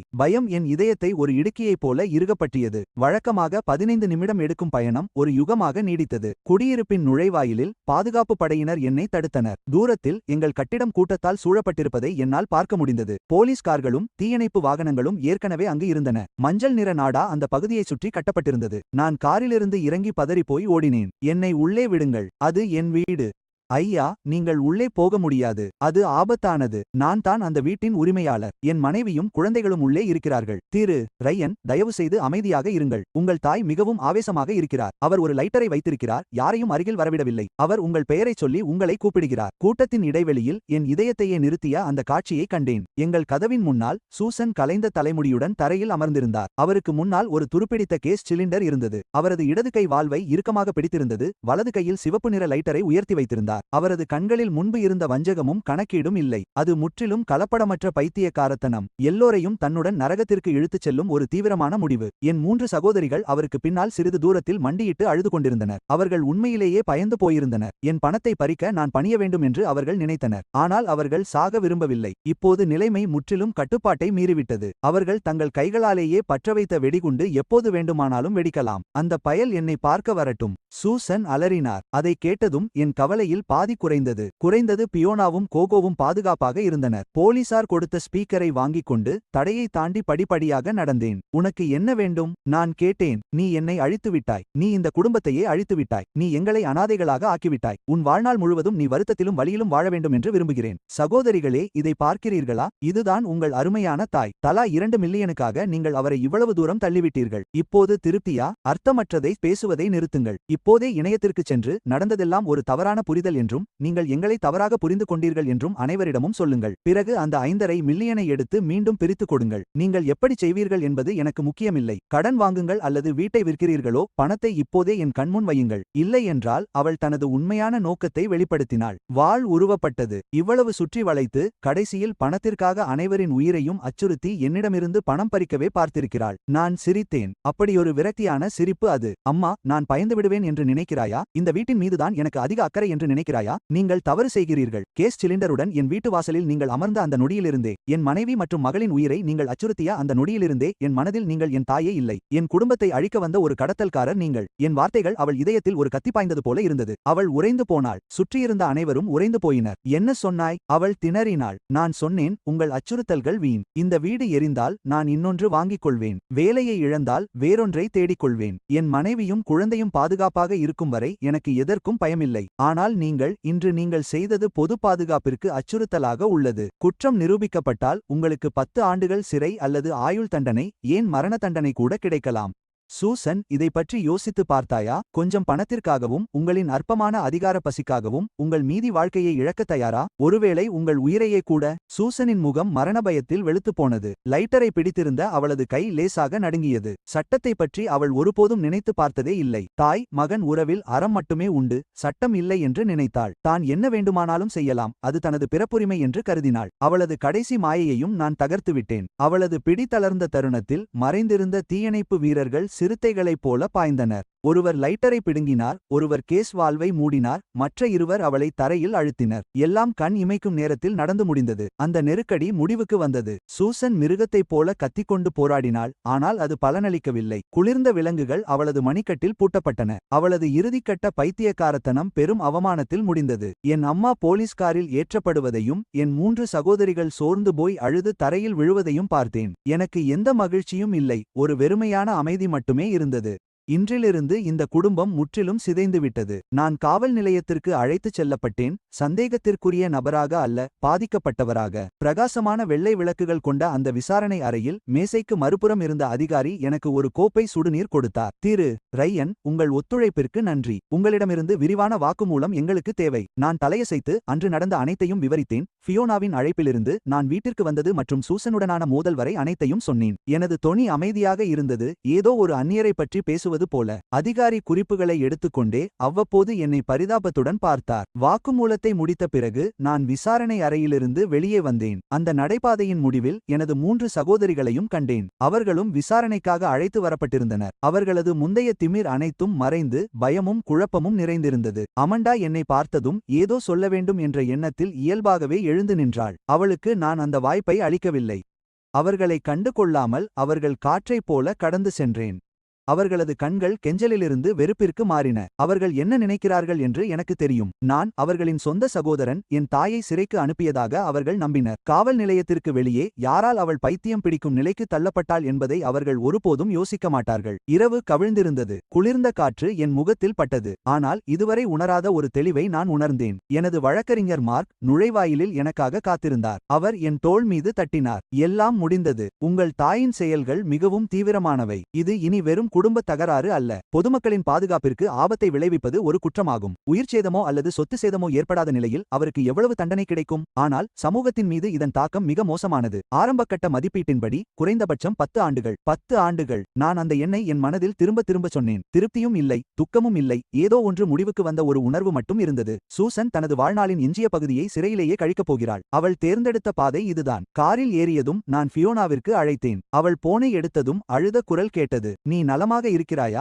நான் நலமாக இருக்கிறேன். கவலைப்படாதே. கோகோ தூங்கிவிட்டாளா? ஆம், என் பெற்றோர்கள் எங்களுடன் தங்க வந்துவிட்டார்கள். நல்லது. நான் இப்போது வீட்டிற்கு வருகிறேன். இந்த வீட்டை நாம் விற்கப் போகிறோம். இங்கிருந்து இடம்பெயர்வோம். இந்த மோசமான நினைவுகள் அனைத்தையும் விட்டுவிடுவோம். நாம் புதிய வாழ்க்கையை தொடங்குவோம். சரி, நாம் புதிதாக தொடங்குவோம். நான் போனை வைத்துவிட்டு என்ஜினை தொடங்கி நகரத்தின் போக்குவரத்து நெரிசலில் கலந்தேன். ஜன்னலுக்கு வெளியே எண்ணற்ற விளக்குகள் நட்சத்திரங்களின் நதியைப் போல மின்னின. இனிமேல் அந்த பெயரளவிலான குடும்பத்துடன் எனக்கு எந்த தொடர்பும் இல்லை என்பதை நான் உணர்ந்தேன். என் முன்னால் எனது சொந்த பாதை இருந்தது. அது புதிய வாழ்விற்கும் அறியப்படாத எதிர்காலத்திற்கும் இட்டுச் சென்றது. வாழ்க்கை ஒரே இரவில் அமைதியானது போல தோன்றினாலும் ஏதோ ஒன்று நிரந்தரமாக மாறிவிட்டது. சூசன் சட்டத்தின் முழு பலத்தையும் எதிர்கொள்ள காவல் தடுப்பு காவலில் இருந்தாள். இந்த செய்தி எங்கள் உறவினர் வட்டாரத்தில் ஒரு குண்டு போல வெடித்தது. இனி யாரும் என்னை அழைக்க துணியவில்லை. ஒரு காலத்தில் அறநெறி போதித்த அந்த உறவினர்கள் இப்போது குளிர்காலத்து வண்டுகளைப் போல அமைதியாகிவிட்டனர். அவர்கள் பயந்தார்கள். என்னை கண்டு பயந்தார்களா? சொந்த குடும்பத்தையே துண்டித்துவிட்ட இந்த முரட்டு மனிதனை கண்டு நான் சூழலை கையாள்வதற்காக பியோனாவின் பெற்றோர் அவளையும் கோகோவையும் தங்கள் வீட்டிற்கு அழைத்துச் சென்றனர். நான் எங்கள் தற்போதைய வீட்டை விற்றுவிட்டு புதிய இடத்தை தேடத் தொடங்கினேன். என் மனைவிக்கும் மகளுக்கும் பாதுகாப்பான அன்பான ஒரு இல்லத்தை அளிக்க விரும்பினேன். எல்லாம் முடிந்துவிட்டதாக நான் நினைத்த அந்த நேரத்தில் என் 3 சகோதரிகள் மீண்டும் என்னை பார்க்க வந்தார்கள். இந்த முறை அவர்கள் என் வீட்டிற்கோ அல்லது அலுவலகத்திற்கோ வரவில்லை. மார்க் மூலமாக தொடர்பு கொண்டு ஒரு கஃபேயில் சந்திப்பதாக கூறினார்கள். எனக்கு செல்ல விருப்பமில்லை. ஆனால் அவர்கள் உண்மையாகவே வருந்துவதாக மார்க் சொன்னான். ஒருவேளை அவர்கள் இழப்பீடு குறித்து பேச விரும்பியிருக்கலாம். எல்லாவற்றையும் முடித்துவிடவே நான் சென்றேன். நான் சென்றடைந்தபோது அவர்கள் ஏற்கனவே அங்கே இருந்தார்கள். சில நாட்களிலேயே அவர்கள் பல ஆண்டுகள் வயதானது போல தெரிந்தனர். அவர்களின் முன்னாள் கவர்ச்சி மறைந்து சோர்வும் வெறுமையும் உயிரற்ற கண்களும் மட்டுமே எஞ்சியிருந்தன. என்னை கண்டதும் அவர்கள் பதற்றத்துடன் எழுந்து நின்றனர். நான் ஒன்றும் பேசவில்லை. அவர்களுக்கு எதிரே அமர்ந்தேன். மார்க் என் அருகே அமர்ந்தான். உங்களுக்கு என்ன வேண்டும்?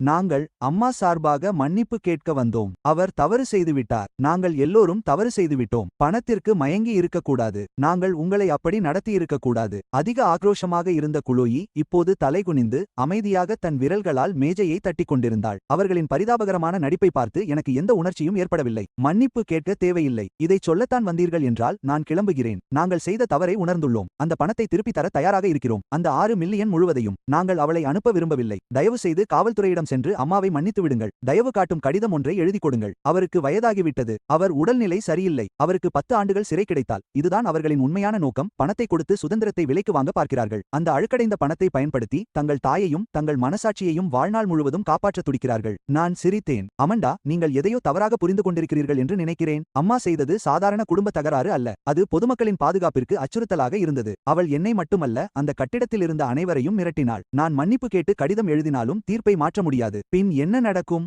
என்னதான் நடக்கும்? அம்மா நிஜமாகவே சிறைக்கு செல்வாரா? அதற்கு அவர் தகுதியானவர்தான். அவர் அதற்குத்தான் முற்றிலும் தகுதியானவர். கேஸ் சிலிண்டருடன் என் வீட்டு வாசலில் அமர்ந்து என் மனைவி மற்றும் மகளின் உயிருக்கு ஆபத்து விளைவித்த தருணமே என் இதயத்தில் அவர் இறந்துவிட்டார். மற்றும் நீங்கள்தான் அவரை இந்த நிலைக்கு தள்ளியவர்கள். இடிப்புத் தொகை வந்தபோது அதை நீங்களே பிரித்துக்கொண்டு அவரை கவனிக்கும் பொறுப்பை என் தலையில் சுமத்தினீர்கள். நான் மறுத்தபோது என் நிறுவனத்திற்கு வந்து என் நற்பெயரை கெடுக்கும்படி அவரை தூண்டினீர்கள். அவர் மனமுடையும் நிலையில் இருந்தபோது அவர் தீவிரமான காரியத்தை செய்யும் வரை நீங்கள் நெருப்பை ஊதி வளர்த்தீர்கள். இப்போது அந்த பழியை என் மீது சுமத்த பார்க்கிறீர்கள். இது நியாயம் என்று நினைக்கிறீர்களா? இதைச் சொல்லிவிட்டு திரும்பி பார்க்காமல் அந்த உணவகத்திலிருந்து வெளியேறினேன். எனக்கு பின்னால் அவர்களின் ஏமாற்றமான அடக்கப்பட்ட அழுகுரல் கேட்டது. அவர்களுடன் நான் பேசும் கடைசி உரையாடல் இதுதான் என்று எனக்கு தெரியும். அன்று முதல் எங்கள் வாழ்க்கை இனி ஒருபோதும் குறுக்கிடாது. 1 மாதம் கழித்து அந்த வீட்டை விற்றுவிட்டேன். ஆவணங்களில் கையெழுத்திட்ட அன்று காலி வீட்டிற்கு தனியாகச் சென்றேன். எல்லா தளவாடங்களும் அகற்றப்பட்டு சிதறிய குப்பைகளும் நினைவுகளும் மட்டுமே எஞ்சியிருந்தன.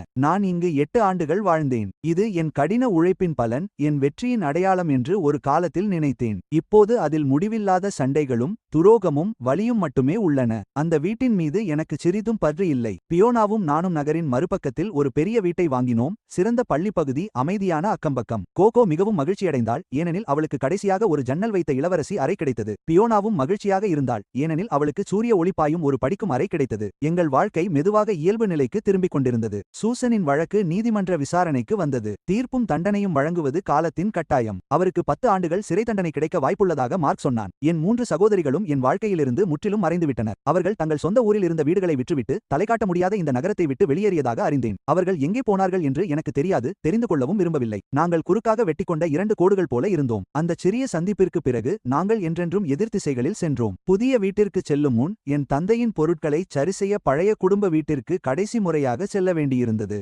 என் முழு குழந்தை பருவத்தையும் சுமந்த அந்த பழைய வீடு இடிக்கப்படவிருந்தது. என் தந்தையின் பொருட்களை என் தாய்மாடியில் இருந்த பழைய மரப்பெட்டியில் பூட்டி வைத்திருந்தார். நான் அந்த சத்தமிடும் படிக்கட்டுகளில் ஏறி தூசி படிந்த பெட்டியை கண்டெடுத்தேன். நான் அதன் பூட்டை திறந்தேன். அதற்குள் என் தந்தையின் பழைய உடைமைகள் இருந்தன. சில மங்கிய சட்டைகள், பல தசாப்தங்களாக அவர் பயன்படுத்திய எனாமல் குவளை, சில உழைப்பாளர் பதக்கங்கள் மற்றும் அவருக்கு பிடித்த சதுரங்க விளையாட்டு தொகுப்பு. நான் ஒவ்வொரு பொருளாக வெளியே எடுத்து என் விரல்களால் தூசியை துடைத்தேன். நினைவுகள் வெள்ளமென பெருகின. என் தந்தை அதிகம் பேசாதவர், பேச்சில் வல்லவர் அல்ல, ஆனால் எப்போதும் செயல்கள் மூலம் தன் அன்பை வெளிப்படுத்துபவர். அவர் தன் சொரச்சொரப்பான கைகளால் எனக்காக ஆப்பிளை அழகாக தோல் சீவித் தருவார். தேர்வில் நான் குறைவான மதிப்பெண் எடுத்து அம்மா திட்டியபோது அவர் ரகசியமாக என்னை அழைத்துச் சென்று கைச்செலவுக்கு சிறிது பணம் தருவார். அவர் அந்த பழைய மிதிவண்டியில் என்னை ஏற்றிக்கொண்டு கிராமத்து சாலைகள் வழியாக பயணம் செய்வார். இவற்றை நினைத்தபோது என் கண்கள் பனித்தன. அப்பா, நீங்கள் இன்னும் உயிருடன் இருந்து நம் குடும்பம் எப்படி மாறியிருக்கிறது என்று பார்த்தால் எவ்வளவு வருத்தப்பட்டிருப்பீர்கள். பெட்டியை சரிபார்த்துக் கொண்டிருந்தபோது அடிப்பகுதியில் இருந்த ஒரு மறைவான அறையில் என் கை கடினமான ஏதோ ஒன்றின் மீது பட்டது. நான் அதை நம்பி திறந்தேன். அதற்குள் எண்ணெய் துணியால் இறுக்கமாக சுற்றப்பட்ட ஒரு சிறிய இரும்பு பெட்டி இருந்தது. என் இதயம் படபடத்தது. நான் அந்த பெட்டியை திறந்தேன். அதற்குள் நகை அல்லது விலைமதிப்புள்ள பொருட்கள் எதுவுமில்லை. வெறும் மஞ்சள் நிறமான கடிதங்களின் கட்டு மற்றும் அதேபோல் மஞ்சள் நிறமான நேர்த்தியாக மடிக்கப்பட்ட ஆவணம் மட்டுமே இருந்தது. முதலில் நான் அந்த ஆவணத்தை திறந்தேன். அதை விரித்த அந்த நொடி என் மூச்சு நின்றது. அது ஒரு மருத்துவமனை பிறப்புச் சான்றிதழ். குழந்தையின் பெயர் என்ற இடத்தில் ரியான் என்று இருந்தது. தந்தையின் பெயர் என்ற இடத்தில் என் தந்தை ஜேம்ஸ் என்று இருந்தது. ஆனால் தாயின் பெயர் என்ற இடத்தில் சூசன் என்று இல்லை. நான் இதுவரை கேட்டிராத ஒரு பெயர் இருந்தது, லில்லி. என் மனம் சூனியமானது. என் தலைக்கு மேல் இடி விழுந்தது போல் இருந்தது. எனக்கு தெரிந்த அனைத்தையும் அது சிதைத்தது. இது என் தாயின் பெயர் அல்ல. சூசன் என் உயிரியல் தாய் அல்ல. என் உடல் முழுவதும் குளிர்ந்து போனது. விரல்கள் நடுங்க. கடிதங்களின் கட்டை எடுத்தேன். அவை என் தந்தை லில்லி என்ற அந்த பெண்ணுக்கு எழுதியவை. சொல்லப்போனால் அனுப்பப்படாத வரைவு கடிதங்கள். அந்த கையெழுத்து என் தந்தையின் பரிச்சயமான சுருள் எழுத்துக்கள். லில்லி, என்னை மன்னித்துவிடு. உனக்காக வருந்துகிறேன். ரியானுக்காக வருந்துகிறேன். சூசனுக்கு தெரிந்துவிட்டது. அவர் மிகப்பெரிய ரகளை செய்துவிட்டார். உன்னுடன் உறவை முறித்துக் கொள்ளவில்லை என்றால் உன் வேலை செய்யும் இடத்திற்கு வந்து உன்னை அழிப்பேன், உன்னை ஊர்விளக்கம் செய்வேன் என்று மிரட்டினார். நான் ஒரு கோழை. நான் பயந்து விட்டேன். உன்னை துரோகம் செய்வதைத் தவிர எனக்கு வேறு வழியில்லை. ரியானை நான் என் சொந்த மகனாக வளர்க்கிறேன். இருக்கிறேன். கவலைப்படாதே, இதற்காக நான் உனக்கு வாழ்நாள் முழுவதும் கடன்பட்டுள்ளேன் ஜேம்ஸ். ஒன்றுக்கு பின் ஒன்றாக கடிதங்கள். அந்த வரிகளுக்கு இடையில் ஒரு மனிதனின் வாழ்நாள் வருத்தமும் கோழைத்தனமும் குற்ற உணர்ச்சியும் இருந்தன. 30 ஆண்டுகளுக்கும் மேலாக புதைக்கப்பட்டிருந்த ஒரு உண்மையை அவை ஒன்றாக இணைத்தன. நான் சூசனின் மகன் இல்லை.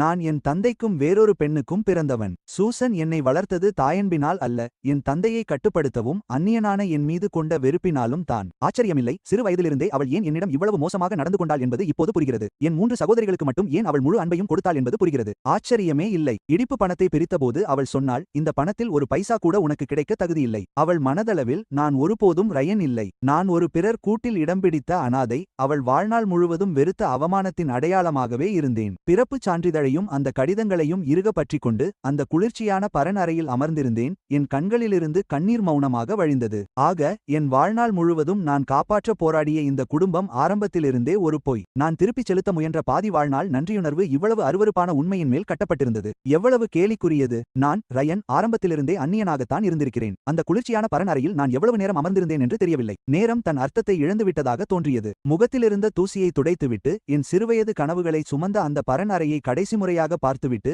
பின்னோக்கி பார்க்காமல் கீழே இறங்கினேன். இந்த பழைய வீடு தாங்க முடியாத அந்த கடந்த கால நினைவுகளுடன் இடிக்கப்பட வேண்டியது. தூசியோடு நிரந்தரமாக புதைந்து போக நான் அந்த பழைய வீட்டிலிருந்து வெளியேறினேன். வெளியே சூரிய ஒளி சற்று கண்ணை பறிப்பதாக இருந்தது. காரை ஸ்டார்ட் செய்து 18 ஆண்டுகள் வாழ்ந்த அந்த சந்து வீதியிலிருந்து வெளியேறினேன். நான் எங்கள் புதிய வீட்டிற்கு செல்லவில்லை. ஆற்றங்கரைக்கு காரை ஓட்டிச் சென்றேன். ஜன்னலை கீழே இறக்கிவிட்டு புகை சுழல ஒரு சிகரெட்டை பற்ற வைத்தேன். என் எண்ணங்கள் மெதுவாக தெளிவடைந்தன. நான் சூசனின் மகன் இல்லை. அந்த உணர்தல் என்னை கட்டியிருந்த அனைத்து சங்கிலிகளையும் உடைக்கும் திறவுகோலாக இருந்தது. நான் அவளுக்கு இனி எதையும் கடன்படவில்லை. 30 ஆண்டுகால உணர்வுபூர்வமான கொடுமை மற்றும் முடிவில்லா சுரண்டலுக்கு முன்னால் அந்த போலி வளர்ப்பு தாய் என்ற பிம்பம் நீண்ட காலத்திற்கு முன்பே அழிந்துவிட்டது. நான் இந்த குடும்பத்திற்கு கொடுத்த 8,50,000க்கும் அதிகமான பணம் எந்த கடனையும் தீர்க்க போதுமானது. சட்டப்படி நான் இன்னும் அவளது வளர்ப்பு மகன் மற்றும் சில பொறுப்புகளை சுமக்கிறேன். ஆனால் உணர்வுபூர்வமாக எங்களுக்கிடையில் வெறுப்பு மட்டுமே எஞ்சியிருந்தது. என் போனை எடுத்து மார்க்கிற்கு அழைத்தேன். மார்க், சூசனின் வழக்கு எப்படி போய்க் கொண்டிருக்கிறது? இன்னும் செயல்பாட்டில்தான் உள்ளது. உண்மைகள் தெளிவாக உள்ளன. ஆதாரங்கள் வலுவாக உள்ளன.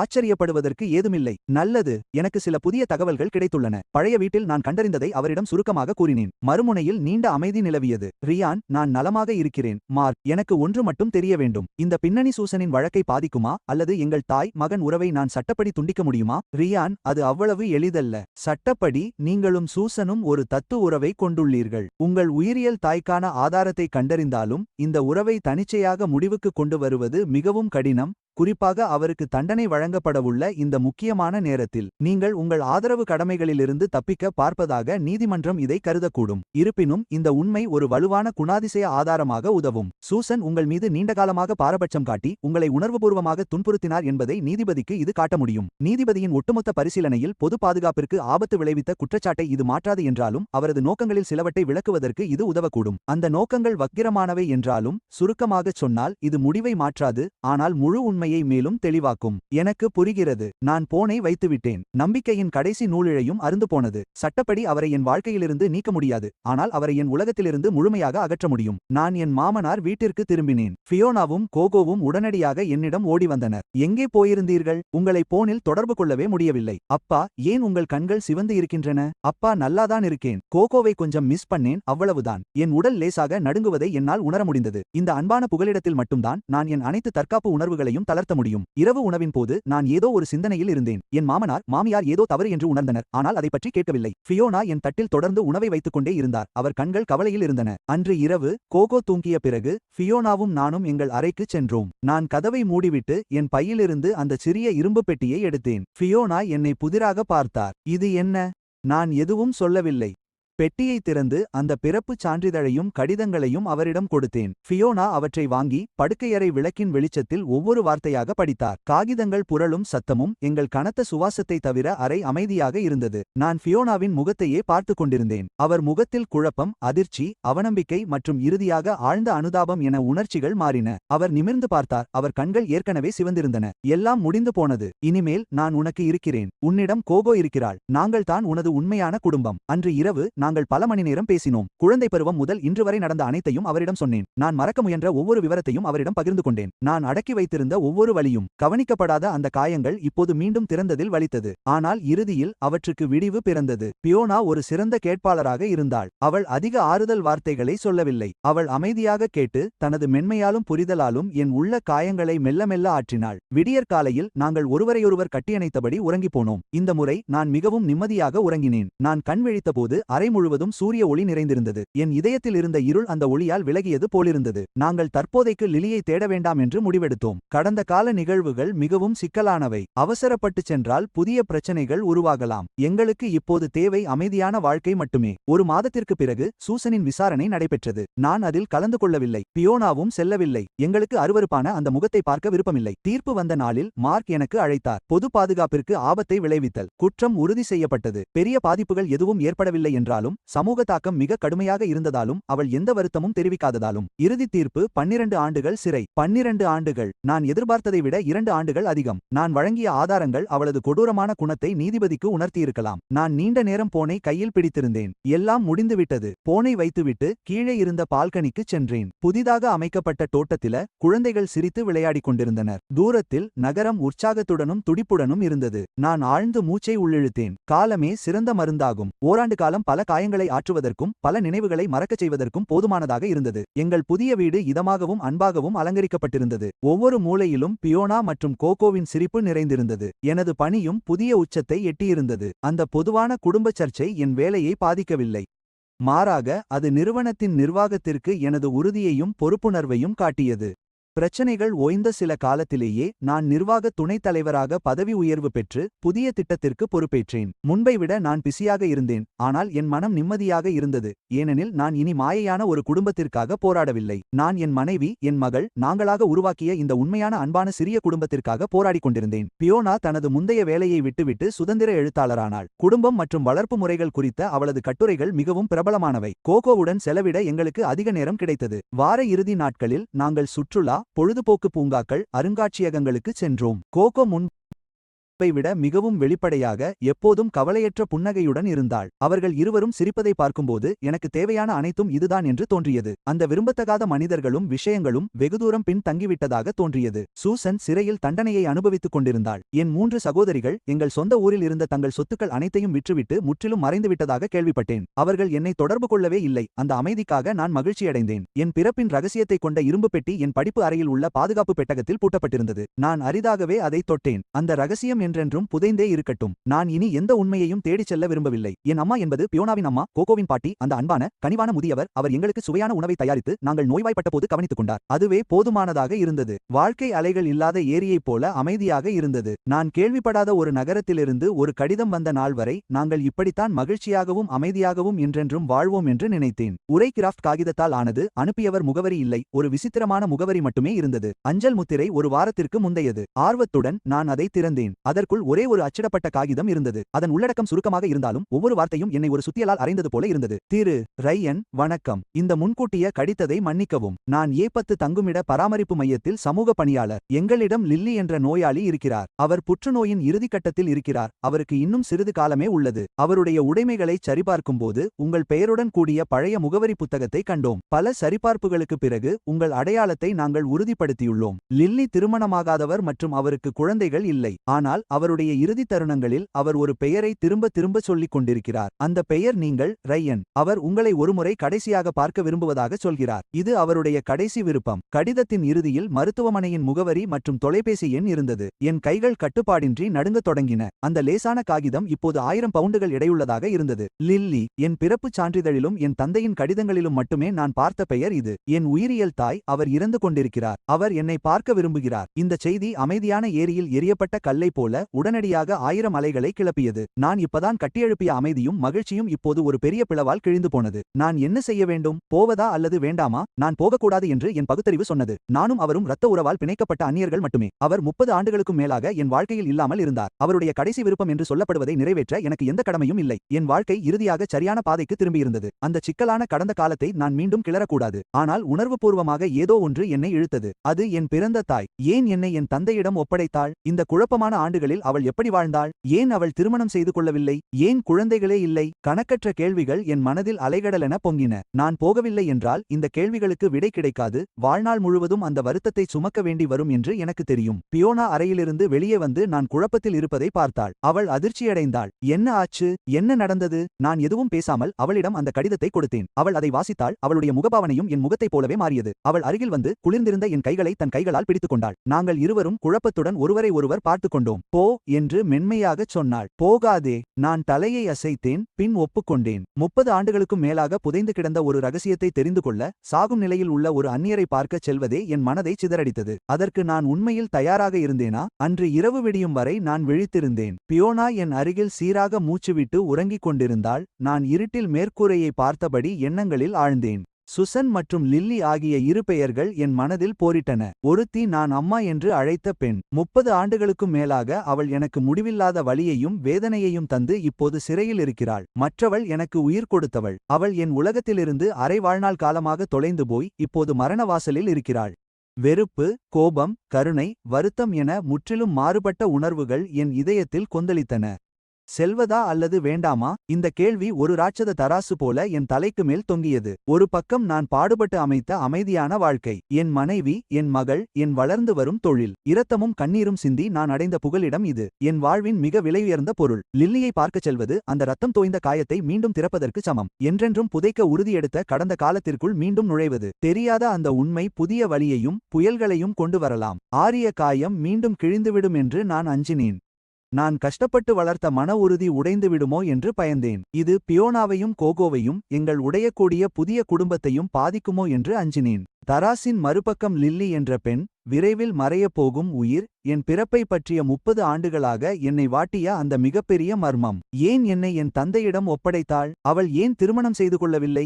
ஏன் குழந்தைகள் இல்லை? அவளுக்கும் என் தந்தைக்கும் இடையே என்ன நடந்தது? இந்த கேள்விகள் என் இதயத்தில் குத்திய கூர்மையான முட்கள் போல இருந்தன. நான் செல்லவில்லை என்றால் அந்த முட்கள் என்றென்றும் அங்கேயே இருக்கும். நான் எங்கிருந்து வந்தேன் என்று கூட தெரியாதவன் என்பதை அவை தினமும் எனக்கு நினைவூட்டும். கொடுமையானது. ஒவ்வொரு அமைதியான இரவிலும் அவை என்னை துரத்திக் கொண்டே இருக்கும். என் வாழ்நாள் முழுவதையும் நான் ஊகிப்பதிலும் கற்பனை செய்வதிலுமே கழிப்பேன். பியோனா சொன்னது சரிதான். செல்வதும் செல்லாததும் இரண்டுமே நியாயமான முடிவுகள்தான். ஒன்று நிகழ்காலத்தை பாதுகாக்க, மற்றொன்று கடந்த காலத்தை தீர்த்துக்கொள்ள. நான் எப்படி முடிவெடுப்பது? நான் அமைதியாக எழுந்து வரவேற்பறைக்குச் சென்றேன். ஒரு கிளாஸ் குளிர்ந்த நீரை ஊற்றிக்கொண்டேன். அந்த குளிர்ந்த நீர் என் தொண்டையில் இறங்க என் மனம் சற்று தெளிவடைந்தது. கோகோவின் படுக்கையறை கதவருகே சென்று மெதுவாக அதை சற்று திறந்தேன். தாழ்வாரத்தின் மங்கலான வெளிச்சத்தில் என் மகள் அமைதியாக தூங்குவதைக் கண்டேன். அவள் சின்னஞ்சிறு முகத்தில் ஒரு இனிய புன்னகை இன்னும் தங்கியிருந்தது. அவள் என்ன மாதிரியான மகிழ்ச்சியான கனவை கண்டு கொண்டிருக்கிறாள்? அவளை பார்த்தபோது என் இதயத்தில் ஒரு சிக்கலான உணர்வு மேலோங்கியது. என்றாவது ஒரு நாள் அவள் வளரும்போது என்னிடம் கேட்பாள், அப்பா, உங்களோட அம்மா எப்படி இருந்தாங்க? என் பாட்டி பற்றி என்ன? இரட்டை மேற்கோள்குறி. அப்போது நான் என்ன பதில் சொல்வேன்? வெறுப்பும் பேராசையும் அவளை சிறைக்கு கொண்டு சென்ற சூசன் என்ற பெண்ணை பற்றி அவளிடம் சொல்வேனா?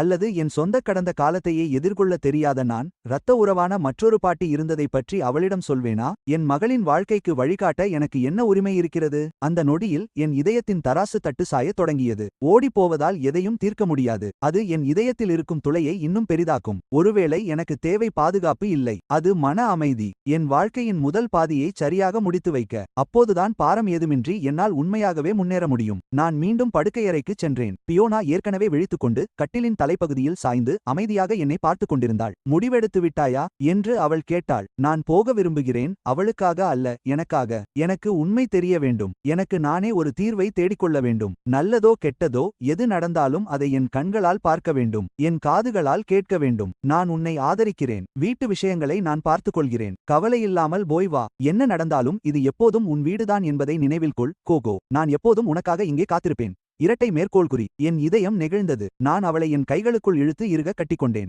இப்படி ஒரு மனைவி கிடைத்த பின் எனக்கு வேறு என்ன வேண்டும்? மறுநாள் காலை அந்த அறிமுகமில்லாத நகரத்திற்கு அதிவேக ரயில் டிக்கெட் முன்பதிவு செய்தேன். கிளம்புவதற்கு முன்பு கோகோவை கட்டியணைத்தேன். அப்பா, சில நாட்கள் வேலை விஷயமாக வெளியூர் போக வேண்டியிருக்கு. நல்ல குழந்தையாக இருந்து அம்மா சொல்வதை கேள். சரி அப்பா, சீக்கிரம் திரும்பி வாங்க. எனது சிறிய சூட்கேஸை எடுத்துக்கொண்டு லிப்டுக்குள் சென்றேன். லிப்ட் கதவுகள் மெதுவாக மூடின. அவளது கவலையான பார்வையை மறைத்தன. நான் ஒரு தெரியாத பயணத்தை தொடங்கப் போகிறேன் என்று எனக்கு தெரியும். எனது வாழ்க்கையின் தொடக்கத்தை தேடிய பயணம். முன்னே இருக்கும் பாதை சீராக இருக்குமா அல்லது கடினமாக இருக்குமா என்று எனக்கு தெரியவில்லை. ஆனால் நான் செல்ல வேண்டும் என்பது மட்டும் எனக்கு தெரியும். இதுவே என் விதி. ஜன்னலுக்கு வெளியே அதிவேக ரயில் தண்டவாளத்தில் சீறி பாய்ந்தது. காட்சிகள் பின்னோக்கி வேகமாகச் சென்றன. நகரங்கள், வயல்வெளிகள், மலைகள், ஆறுகள் எல்லாம் என் புதைந்து போன கடந்த காலத்தைப் போலவே மங்கலாக தெரிந்தன. இருக்கையில் சாய்ந்து கண்களை மூடிக்கொண்டேன். ஆனால் என் மனம் அலைபாய்ந்தது. பையிலிருந்து அந்தச் சிறிய இரும்பு பெட்டியை வெளியே எடுத்தேன். அதை திறக்கவில்லை. அதன் குளிர்ந்த மேற்பரப்பில் மெதுவாக விரல்களை ஓட்டினேன்.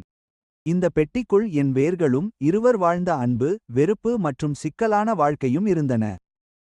என் தந்தை ஜேம்ஸை நினைத்தேன். தனது ஆழமான உணர்வுகளைச் செயலில் மறைக்கும் அமைதியான மனிதர். முன்பு நான் மட்டுமே மகன் மற்றும் ரையான் குடும்பத்தின் நம்பிக்கை என்பதால் அவர் என்னிடம் அன்பாக இருக்கிறார் என்று நினைத்தேன். இப்போது அந்த அன்பில் ஆழ்ந்த குற்ற உணர்ச்சியும் கலந்திருந்தது என்று தெரிகிறது. எனக்கும் என் பெற்ற தாய் லிலிக்கும் எதிரான குற்ற உணர்ச்சி. அவள் அவரை மிகவும் நேசித்திருக்க வேண்டும். இல்லையென்றால் தன் குடும்பத்தையே அழிக்கும் அபாயத்தை ஏற்று என்னை பெற்றிருக்க மாட்டாள். அவர் மிகவும் கோழையாக இருந்திருக்க வேண்டும். இல்லையென்றால் சூசனின் மிரட்டலுக்கு பணிந்து அவளை காட்டிக் கொடுத்திருக்க மாட்டார். முரண்பாடுகளும் துயரமும் நிறைந்த மனிதராக அந்த குற்ற உணர்ச்சியிலேயே வாழ்ந்து இறுதியில் மரணத்தில் விடுதலை பெற்றார். லிலியை பற்றி என்ன?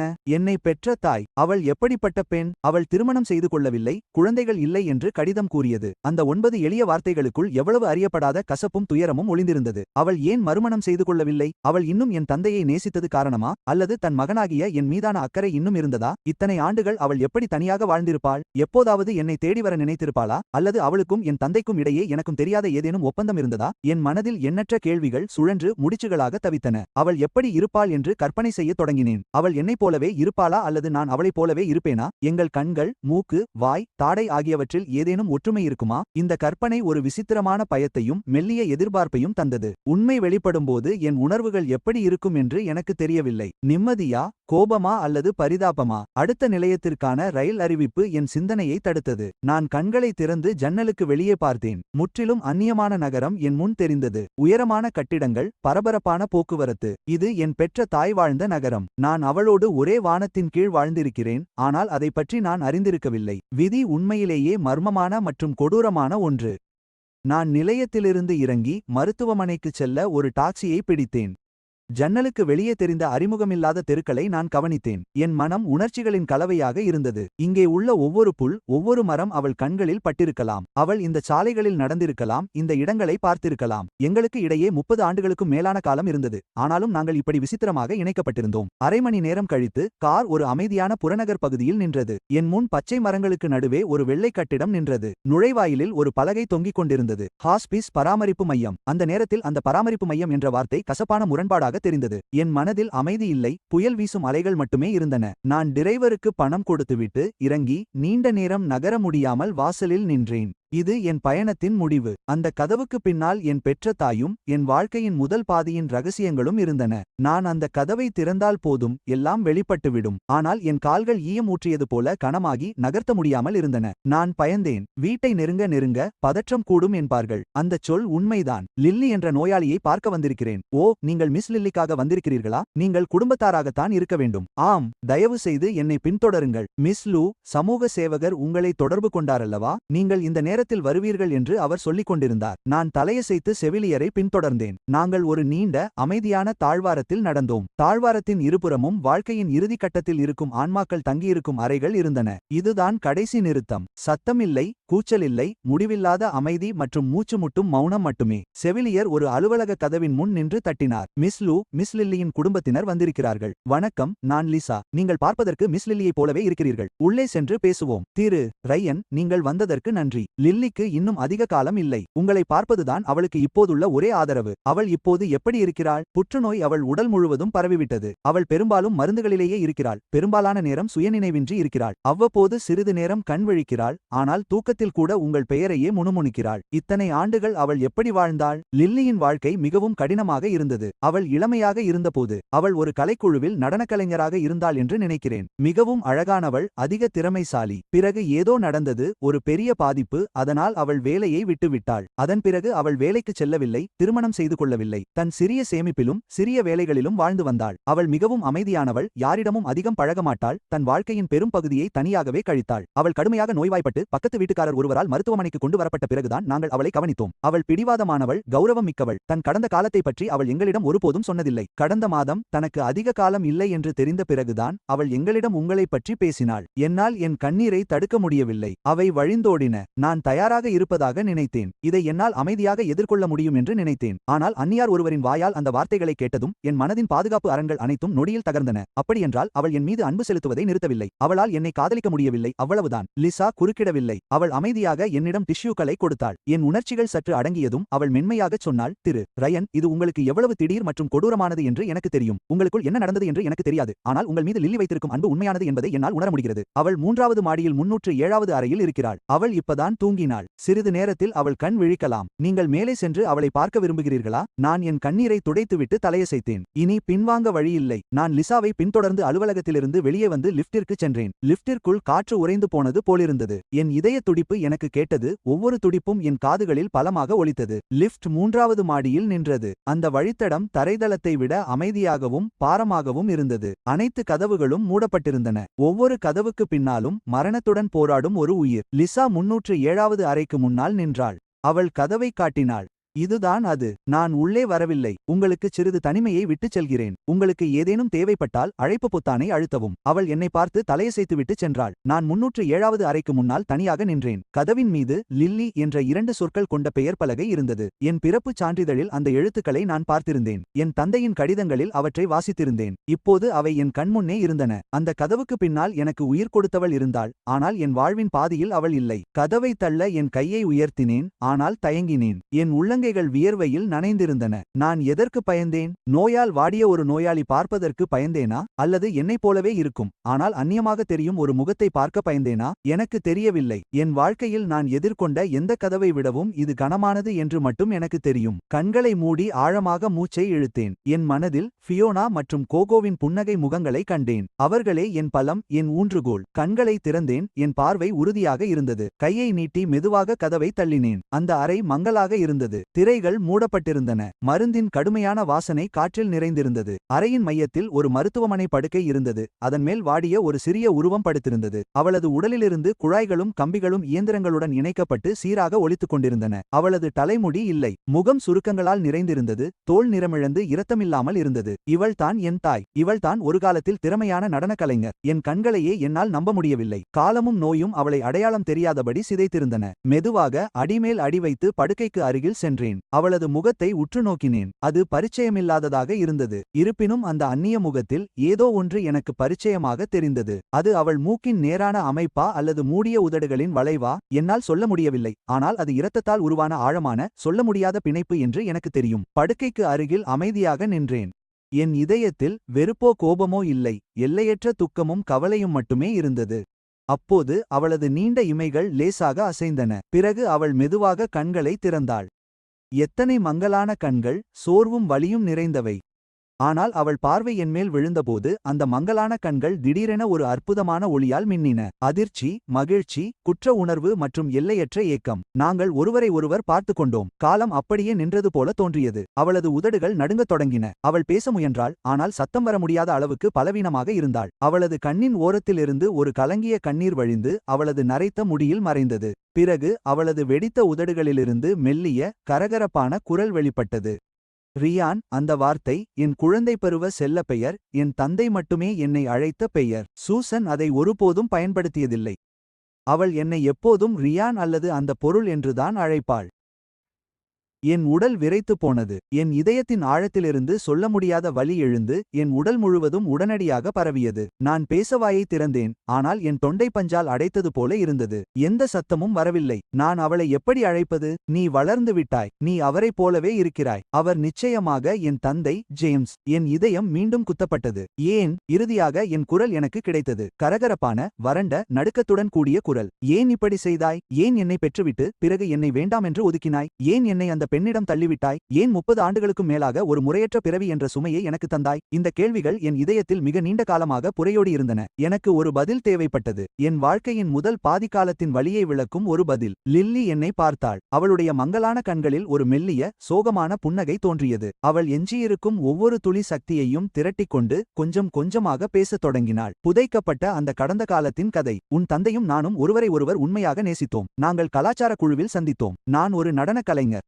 நாங்கள் திருமணம் செய்து கொள்ளவிருந்தோம். அப்படியானால் சூசன் பற்றி என்ன? அவளும் அவரை நேசிப்பாளா? அவள் அவரை நேசிக்கவில்லை. அவள் ஒரு சதி செய்தாள். அவள் அவரை குடிக்க வைத்து பிறகு உன் மூத்த சகோதரியுடன் கற்பமானாள். உன் தந்தை ஒரு நேர்மையான மனிதர். அவர் பொறுப்புணர்வுடன் உணர்ந்தார். எனவே அவர்கள் திருமணம் செய்து கொண்டனர். என்னை விட்டுவிட்டனர். திருமணத்திற்கு பிறகு உன் தந்தை மகிழ்ச்சியாக இல்லை. அவர் இன்னும் என்னை பார்க்க ரகசியமாக வருவார். நாங்கள் எங்களை கட்டுப்படுத்த முடியவில்லை. பிறகு நான் உன்னை பெற்றெடுத்தேன். அவை என் வாழ்க்கையின் மகிழ்ச்சியான நாட்கள். அவை ரகசியமாக இருந்தாலும் என் வயிற்றில் நீ நாள்தோறும் வளர்வதை என்னால் உணர முடிந்தது. அதெல்லாம் அர்த்தமுள்ளதாக உணர்ந்தேன். ஆனால் அந்த மகிழ்ச்சி நீடிக்கவில்லை. சூசன் இதை கண்டுபிடித்தாள். அவள் பைத்தியமானாள். அவள் கத்தரிக்கோளுடன் என்னிடம் வந்தாள். உன் தந்தையை விட்டு விலகவில்லை என்றால் என் முகத்தை கிழித்து விடுவேன் என்று கூறினாள். அவள் கலாச்சார குழுவிடம் சென்று என்னை அழித்து விடுவேன் என்றும் இருவரையும் சமூகத்திலிருந்து ஒதுக்கி வைப்பேன் என்றும் சொன்னாள். அந்த நாட்களில் அது போன்ற அவமானம் ஒரு மனிதனை அழித்துவிடும். நான் பயந்தேன். உன் தந்தை பயந்தார். நாங்கள் இருவரும் பயந்தோம். ஆனால் நான் பிரசவிக்கவிருந்தேன். நான் எங்கே செல்வது? முடிவில் உன் தந்தை ஒரு திட்டத்தை உருவாக்கினார். குழந்தையை பெற்றுக்கொள்வதாகவும் அதை வீட்டிற்கு அழைத்துச் சென்று வளர்ப்பதாகவும் அவர் கூறினார். அது அவருடையது மற்றும் சூசனுடையது என்று அனைவரிடமும் கூறினார். நான் என்றென்றும் மறைந்துவிட வேண்டும். உங்கள் இருவரையும் மீண்டும் பார்க்கக்கூடாது. அதுதான் அவர்களின் ஒப்பந்தம். கோழைத்தனம் நிறைந்த அதே சமயம் ஒரு உதவியற்ற அன்பை சுமந்த ஒப்பந்தம். சூசன் சம்மதித்தார். ஆனால் அவருக்கு ஒரு நிபந்தனை இருந்தது. அவர் உன்னை வளர்ப்பதாக சொன்னார். ஆனால் உனக்கு எளிதான வாழ்க்கையை ஒருபோதும் தரமாட்டேன் என்றார். உன் வாழ்நாள் முழுவதையும் அவர் நிழலிலேயே வாழச் செய்வார். உன்னை வைத்து உன் தந்தையையும் என்னையும் வதைப்பார். அப்படியானால் அது இதுதான் முழு உண்மை.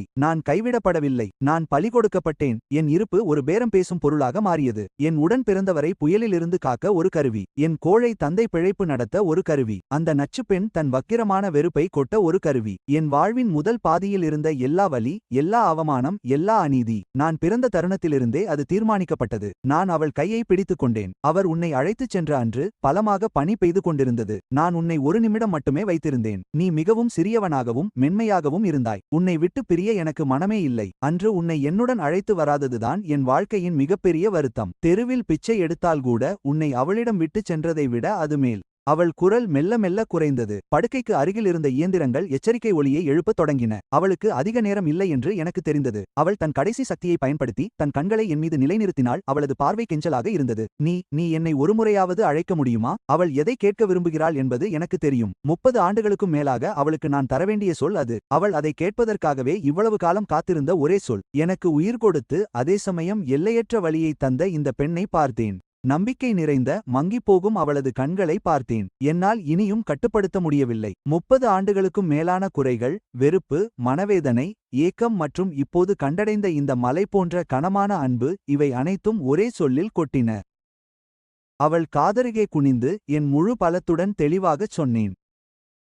அம்மா. அந்தச் சொல் என் இதழ்களிலிருந்து வெளிப்பட்டது. சத்தமாக இல்லை. ஆனால் என் கடைசி ஆற்றலையும் பயன்படுத்தியது போலவும் என் இதயத்தில் இருந்த கனமான கல்லை அகற்றியது போலவும் இருந்தது. அந்த ஒளியை கேட்டு படுக்கையில் இருந்த பெண் நடுங்கினாள். அவளது மங்கிப்போன கண்களில் திடீரென ஒரு நம்ப முடியாத ஒளி மின்னியது. அது மென்மையாக மாறி மிகவும் கனிவான, நிம்மதியான அமைதியை பெற்றது. அவளது உதட்டின் ஓரம் வலியுடன் மெல்ல உயர்ந்து ஒரு சிறிய புன்னகையாக மாறியது. 30 ஆண்டுகள் தாமதமாக நான் கொடுத்த புன்னகை அது. ஆனால் அதற்காக அவள் தன் வாழ்நாள் முழுவதும் காத்திருந்தாள். அவளது கண்ணின் ஓரத்திலிருந்து தெளிவான கண்ணீர் வழிந்தது. அது மங்கலாக இல்லாமல் பளிங்கு போல பிரகாசமாக இருந்தது. அவளது வாழ்க்கையின் அனைத்து தூசியையும் வலியையும் கழுவிவிட்டது போல. அவள் எனக்கு பதிலளித்தாள். மிகவும் மெல்லிய ஒளியாக, கேட்கக்கூட முடியாத அளவிற்கு. இருந்தாலும் அது என் ஆன்மாவில் என்றென்றும் பதிந்துவிட்டது. அலாரங்கள் இன்னும் அலறிக்கொண்டிருந்தன. மருத்துவர்களும் செவிலியர்களும் உள்ளே ஓடிவந்து அவசர சிகிச்சையை தொடங்கினர். ஆனால் அது வீண் என்று எனக்கு தெரியும். அவளது விருப்பம் நிறைவேறிவிட்டது. அவளை இவ்வளவு நாள் உயிர்ப்புடன் வைத்திருந்த கடைசி பலமும் தீர்ந்துவிட்டது. நான் அசையவில்லை. அவளது கையை மட்டும் இறுக்கமாக பற்றிக்கொண்டேன். என் கைபேசியை எடுத்து புகைப்பட தொகுப்பை திறந்தேன். திரையை அவளது கண்களுக்கு அருகில் காட்டினேன். திரையில் பியோனாவும் கோகோவும் சூரிய ஒளியில் சிரித்துக் கொண்டிருந்தனர். அம்மா, இதோ பார். இவள் என் மனைவி பியோனா. இவள் என் மகள் கோகோ. அவளுக்கு 5 வயது ஆகிறது. அவள் உன்னுடைய பேத்தியும் கூட. அவளுக்கு இன்னும் கேட்கிறதா அல்லது தெரிகிறதா என்று எனக்கு தெரியவில்லை. ஆனால் நான் சொல்லியே ஆக வேண்டும். எல்லா வழிகளாலும் அவளது மகன் உடையவில்லை என்று அவளுக்கு தெரியப்படுத்த வேண்டும். அவளது மகன் வளர்ந்து விட்டான். அவனுக்கென்று ஒரு குடும்பத்தை உருவாக்கிவிட்டான். மகிழ்ச்சியாக இருக்கிறான். அவளது தியாகம் வீண் போகவில்லை. அவளது பார்வை கைபேசி திரையில் இருந்த கோகோவின் கள்ளமில்லா புன்னகை முகத்தில் விழுவதைக் கண்டேன். அவளது உதட்டின் ஓரத்தில் இருந்த அந்த சிறிய புன்னகை இன்னும் சற்று விரிந்தது போல போல தெரிந்தது. அவளது இதழ்கள் சத்தமில்லாமல் அசைந்தன. நான் இன்னும் அருகில் குனிந்து நல்லது என்ற அந்த வார்த்தையை மிக சிரமப்பட்டு புரிந்து கொண்டேன். அது மிகவும் நல்லது. கவலைப்படாதே, நான் நன்றாக வாழ்வேன். நான் பியோனாவையும் கோகோவையும் கவனித்துக் கொள்வேன். தன்னை மிகவும் நேசித்த ஒரு பாட்டி அவளுக்கு இருந்தாள் என்று கோகோவிடம் சொல்வேன். அவள் தொலைதூர இடத்திற்கு சென்று விட்டாள், வானத்தில் ஒரு நட்சத்திரமாக மாறி அவளை கவனித்துக் கொள்கிறாள் என்று சொல்வேன். என் கண்ணீர் துளி துளியாக அவளது கையின் மீது விழுந்தது. என் கையை பற்றிக் கொண்டிருந்த அவளது கையின் கடைசி பலமும் மெல்ல மெல்ல குறைவதை உணர்ந்தேன். எனக்கு அருகில் சீராக ஒலித்துக் கொண்டிருந்த மானிட்டர் ஒரே நீண்ட ஒளியாக மாறிக் கிடந்தது. மருத்துவர்கள் தங்கள் முயற்சிகளை கைவிட்டுவிட்டு உதவியற்ற நிலையில் தலையை அசைத்தனர். மன்னிக்கவும், நாங்கள் எங்களால் முடிந்த அனைத்தையும் செய்துவிட்டோம். அறை அமைதியானது, அந்த குளிர்ந்த இயந்திரத்தனமான நீண்ட ஒளியை தவிர. அவள் போய்விட்டாள் என்று எனக்கு தெரிந்தது. நான் இழந்த அம்மாவோடு அவள் சென்று விட்டாள். என் எதிர்கால வாழ்க்கையின் நம்பிக்கையோடு அமைதியாக மறைந்து விட்டாள். நான் அழவில்லை. குளிர்ந்து போன அவளது கையை மட்டும் பிடித்துக் கொண்டிருந்தேன். என் இதயம் வெறுப்பும் கோபமும் இன்றி இதுவரை இல்லாத அமைதியுடனும் எலும்பை உருக்கும் ஆழ்ந்த துக்கத்துடனும் இருந்தது. அவளது இறுதிச் சடங்குகளை நான் நடத்தினேன். அது எளிமையாக இருந்தது, ஏனெனில் என்னைத் தவிர இந்த உலகில் அவளுக்கு யாருமில்லை. அவளது உடைமைகளிடையே ஒரு சிறிய மரப்பெட்டியை கண்டேன். அதனுள் விலைமதிப்பற்ற பொருட்கள் எதுவுமில்லை. ஒரு ஜோடி அழகான சிறிய புலித்தலை காலணிகள் மட்டுமே இருந்தன. அந்த காலணிகள் பழையவை, ஆனால் நன்றாக பாதுகாக்கப்பட்டிருந்தன. அதன் அடிப்பாகத்தில் சிவப்பு நூலால் தைக்கப்பட்டிருந்த 2 சிறிய சொற்கள் இருந்தன: ரையன், ராயன். பெட்டியின் மிக அடியில் நடனக் கலைஞர் உடையில் மலரைப் போலச் சிரிக்கும் ஒரு சிறுமியின் மங்கிய கருப்பு வெள்ளை புகைப்படம் இருந்தது. அவளது கண்களும் புருவங்களும் என்னைப் போலவே இருந்தன. புகைப்படத்தின் பின்புறம் மெல்லிய கையெழுத்தில் ஒரு வரி இருந்தது: என் மகன் வாழ்நாள் முழுவதும் அமைதியுடனும் மகிழ்ச்சியுடனும் இருக்கட்டும். அதில் இருந்த தேதி நான் பிறந்த நாள். அந்த புகைப்படத்தில் இருந்த சிறிய காலணிகளை பிடித்தபடி மீண்டும் என் கண்ணீர் வழிந்தது. எனவே அந்த 30 ஆண்டுகளுக்கும் மேலாக அவள் என்னை காதலித்து வந்ததை நான் அறியவில்லை. எனவே சூரிய உதயம் பார்க்கும் அமைதியான மலைச்சரிவில் அவளுக்கு ஒரு கல்லறை இடத்தை தேர்ந்தெடுத்தேன். இறுதிச் சடங்கில் நான் மட்டுமே இருந்தேன். அவளது வாழ்வின் ரகசியங்களைக் கொண்ட அந்த சிறிய இரும்பு பெட்டியையும் என் தந்தையின் கடிதங்களையும் அந்த சிறிய காலணிகளையும் அவளது அஸ்தி கலசத்தில் வைத்தேன். அப்பா, அம்மா, அடுத்த உலகில் நீங்கள் மீண்டும் சந்திப்பீர்களா என்று எனக்கு தெரியாது. ஆனால் அப்படி நடந்தால் உங்கள் குற்ற உணர்வையும் கோழைத்தனத்தையும் விட்டுவிட்டு புதிதாக தொடங்குவீர்கள் என்று நம்புகிறேன். சூசன் மற்றும் அந்த 3 சகோதரிகளை பொறுத்தவரை அவர்கள் எனக்கு இனி முக்கியமல்ல. என் தாயான லில்லி கண்களை மூடிய அந்த தருணத்தில் என் வாழ்வின் முதல் பாதியின் குறைகள் அனைத்தும் புகை போல மறைந்துவிட்டன. சூரியன் மறையும் வரை, என் நிழல் பின்னால் நீளும் வரை நான் கல்லறையின் முன்னால் நீண்ட நேரம் நின்றேன். கல்லறைக்கு நான் தலைவணங்கி திரும்பி மலையிலிருந்து கீழே நடந்தேன். நான் திரும்பி பார்க்கவில்லை, ஏனென்றால் என் எதிர்காலம் கடந்த காலத்தில் இல்லை என்று எனக்கு தெரியும். பியோனாவும் கோகோவும் காத்திருக்கும் கீழேதான் அது இருந்தது. அதுவே எனது உண்மையான வீடு. நான் வீடு திரும்பினேன். கதவை திறந்த அந்த தருணத்தில் உணவின் மனம் என்னை வரவேற்றது. கோகோ ஒரு சிறிய குருவியைப் போல வரவேற்பறையிலிருந்து பறந்து வந்து என் கைகளில் விழுந்தாள். அப்பா, நீங்கள் வந்துவிட்டீர்கள். உங்களை நான் மிகவும் மிஸ் செய்தேன் அப்பா. நானும் உன்னை மிஸ் செய்தேன். அவளது மென்மையான சிறிய உடலை அணைத்து அவளது தலைமுடியின் பால் வாசனையை நுகர்ந்த அந்த நொடியில் நீண்ட நாட்களாக அலைந்து கொண்டிருந்த என் இதயம் ஓய்வு பெற்றது. பியோனா சமையலறையிலிருந்து வெளியே வந்தாள். அப்போதும் ஏப்ரனை அணிந்திருந்தாள். அவள் என்னிடம் எதையும் கேட்கவில்லை. மென்மையான புன்னகையுடன் என்னை பார்த்தாள். திரும்பி வந்ததற்கு மகிழ்ச்சி. போய் கையை கழுவு. இரவு உணவு தயாராகிவிட்டது. அந்த உணவை நான் மிகவும் ரசித்து உண்டேன். பிரிந்திருந்த நாட்களில் இழந்த அனைத்து எளிய மகிழ்ச்சிகளையும் ஈடு செய்வது போல இருந்தது. அன்று இரவு கோகோ தூங்கிய பிறகு பியோனாவும் நானும் பால்கனியில் அமர்ந்து நகரத்தின் விளக்குகளை பார்த்து கொண்டிருந்தோம். லில்லியின் கதை, அந்த சிறிய காலணிகள், இறுதி விடைபெறுதல் என எனது பயணம் குறித்த அனைத்தையும் அவளிடம் கூறினேன். யாரோ ஒருவரின் கதையைச் சொல்வது போல அதிக உணர்ச்சி வசப்படாமல் நிதானமாக பேசினேன். பியோனா அமைதியாக கேட்டுக்கொண்டிருந்தாள். நான் பேசி முடித்ததும் அவள் என் கையை மென்மையாக பற்றிக் கொண்டாள். எல்லாம் முடிந்து போனவை. ஆம், அனைத்தும் கடந்து வந்தவை. நாங்கள் ஒருவரையொருவர் பார்த்து புன்னகைத்தோம். எல்லாமும் புரிந்தது. அன்று முதல் அந்த கடந்த கால நிகழ்வுகளைப் பற்றி நான் தானாக முன்வந்து ஒருபோதும் பேசவில்லை. சூசனின் வழக்கின் நிலை என்னவானது? எனது 3 சகோதரிகள் எங்கே சென்றார்கள், எப்படி இருக்கிறார்கள் என்று நான் ஒருபோதும் கேட்கவில்லை. நான் கவலைப்படுவதை நிறுத்திவிட்டேன். வலி மற்றும் அவமானங்கள் நிறைந்த அந்த ரையான் குடும்பத்தினர் அனைவரும் என் நினைவின் ஆழமான பெட்டகத்தில் என்றென்றும் பூட்டப்பட்டனர். லில்லியின் கருப்பு வெள்ளை புகைப்படத்தை வண்ண புகைப்படமாக மாற்றி எனது ஆய்வுக்கூட புத்தக அலமாரியில் எங்களது குடும்ப படத்திற்கு அருகிலேயே வைத்தேன். கோகோவிடம் நான் சிக்கலான கதையை எதையும் சொல்லவில்லை. புகைப்படத்தைச் சுட்டிக்காட்டி, கோகோ, பார், இது உன் பாட்டி என்றேன். அவர் ஒரு அழகான நடனக் கலைஞர். அவர் இப்போது வானத்தில் உள்ள நட்சத்திரங்களுடன் வசிக்கிறார். தினமும் இரவு உன்னை கவனித்துக் கொள்கிறார். கோகோ சிந்தனையுடன் தலையசைத்து இனிமையாக வணக்கம் பாட்டி என்று சொன்னாள். என் மகளின் அப்பாவியான முகத்தை பார்த்து நான் புன்னகைத்தேன். சில நேரங்களில் இரத்த உறவுகள் கசப்புகளை தாண்டி, கடந்த காலத்தை தாண்டி, அன்பு மற்றும் வாரிசாக மட்டுமே எளியதாக இருக்கின்றன. இன்னும் ஒரு ஆண்டு கடந்தது. எனது புதிய திட்டம் மிகப்பெரிய வெற்றி பெற்று நிறுவனத்திற்கு அதிக லாபத்தை பெற்று தந்தது. நான் இளைய பங்குதாரரானேன். பியோனாவின் எழுத்துப் பணியும் செழித்து வளர்ந்தது. அவள் தனது குடும்ப பின்னணி மற்றும் சுய குணமடைதல் பற்றிய புத்தகத்தை வெளியிட்டாள், அது நன்றாக விற்று பலருக்கு உதவியது. அதனைக் கொண்டு குடும்பச் சூழலால் கல்வியை தொடர முடியாத குழந்தைகளுக்கு உதவ சிறிய நிதி ஒன்றை உருவாக்கினோம். எங்களைப் போன்ற பாதிப்புக்குள்ளான குழந்தைகள் இல்லாத உலகத்தை உருவாக்க எங்களால் முடிந்த சிறு முயற்சியை செய்தோம். ஒரு வார இறுதி மதிய வேளையில் சூரியன் கதகதப்பாகவும் தென்றல் மென்மையாகவும் இருந்தது. பியோனா, கோகோ மற்றும் நான் எங்கள் புதிய வீட்டின் முற்றத்தில் ஒரு சிறிய செர்ரி மரக்கன்றை நட்டோம். நாங்கள் சேர்ந்து குழியை தோண்டினோம், மண்ணை போட்டோம், தண்ணீர் ஊற்றினோம். கோகோ சேற்றில் நனைந்து ஒரு மலரைப் போல சிரித்துக் கொண்டிருந்தாள். பியோனா எங்களை பார்த்து மென்மையாகவும் மனநிறைவோடும் புன்னகைத்தாள். நான் கோகோவை என் தலைக்கு மேலே தூக்கி உயர்த்தினேன். அவள் மகிழ்ச்சியில் ஆரவாரம் செய்தாள். மரக்கிளைகளின் ஊடே சூரிய ஒளி கசிந்து எங்கள் மீது இதமாக விழுந்தது. என் மனைவியின் மென்மையான புன்னகையையும் மகளின் கலகலப்பான சிரிப்பையும் அன்பும் நம்பிக்கையும் நிறைந்த நாங்கள் சொந்தக் கரங்களால் கட்டிய இந்த இல்லத்தையும் பார்த்தபோது என் இதயம் அமைதியாலும் நிம்மதியாலும் நிறைந்திருந்தது. என் வாழ்வின் முதல் பாதியில் இருந்த கொந்தளிப்பு, அலைச்சல், கசப்பு மற்றும் சிக்கல்கள் ஏதோ ஒரு தூரத்து கனவு போல தோன்றியது. இப்போது அந்த கனவு முடிந்துவிட்டது. என் வேர்களை கண்டறிந்து கடந்த காலத்தை புதைத்துவிட்டு என் வாழ்க்கையின் உண்மையான புகலிடத்தை இறுதியாக கண்டடைந்தேன். நான் இனி என் பூர்வீக குடும்பத்திற்கு அடிமையான அந்த பரிதாபகரமான ஏடிஎம் இயந்திரம் அல்ல. பொய்களிலும் குற்ற உணர்விலும் வாழ்ந்த அந்த தனிமையான துரோகி நான் இனி அல்ல. நான் ரையான், ஃபியோனாவின் கணவன், கோகோவின் தந்தை, ஒரு புத்தம் புதிய, முழுமையான, சுதந்திரமான மனிதன். சூரியன் பிரகாசமாக ஜொலித்தது. நான் இறுதியாக என் வீட்டிற்கு வந்து சேர்ந்தேன்.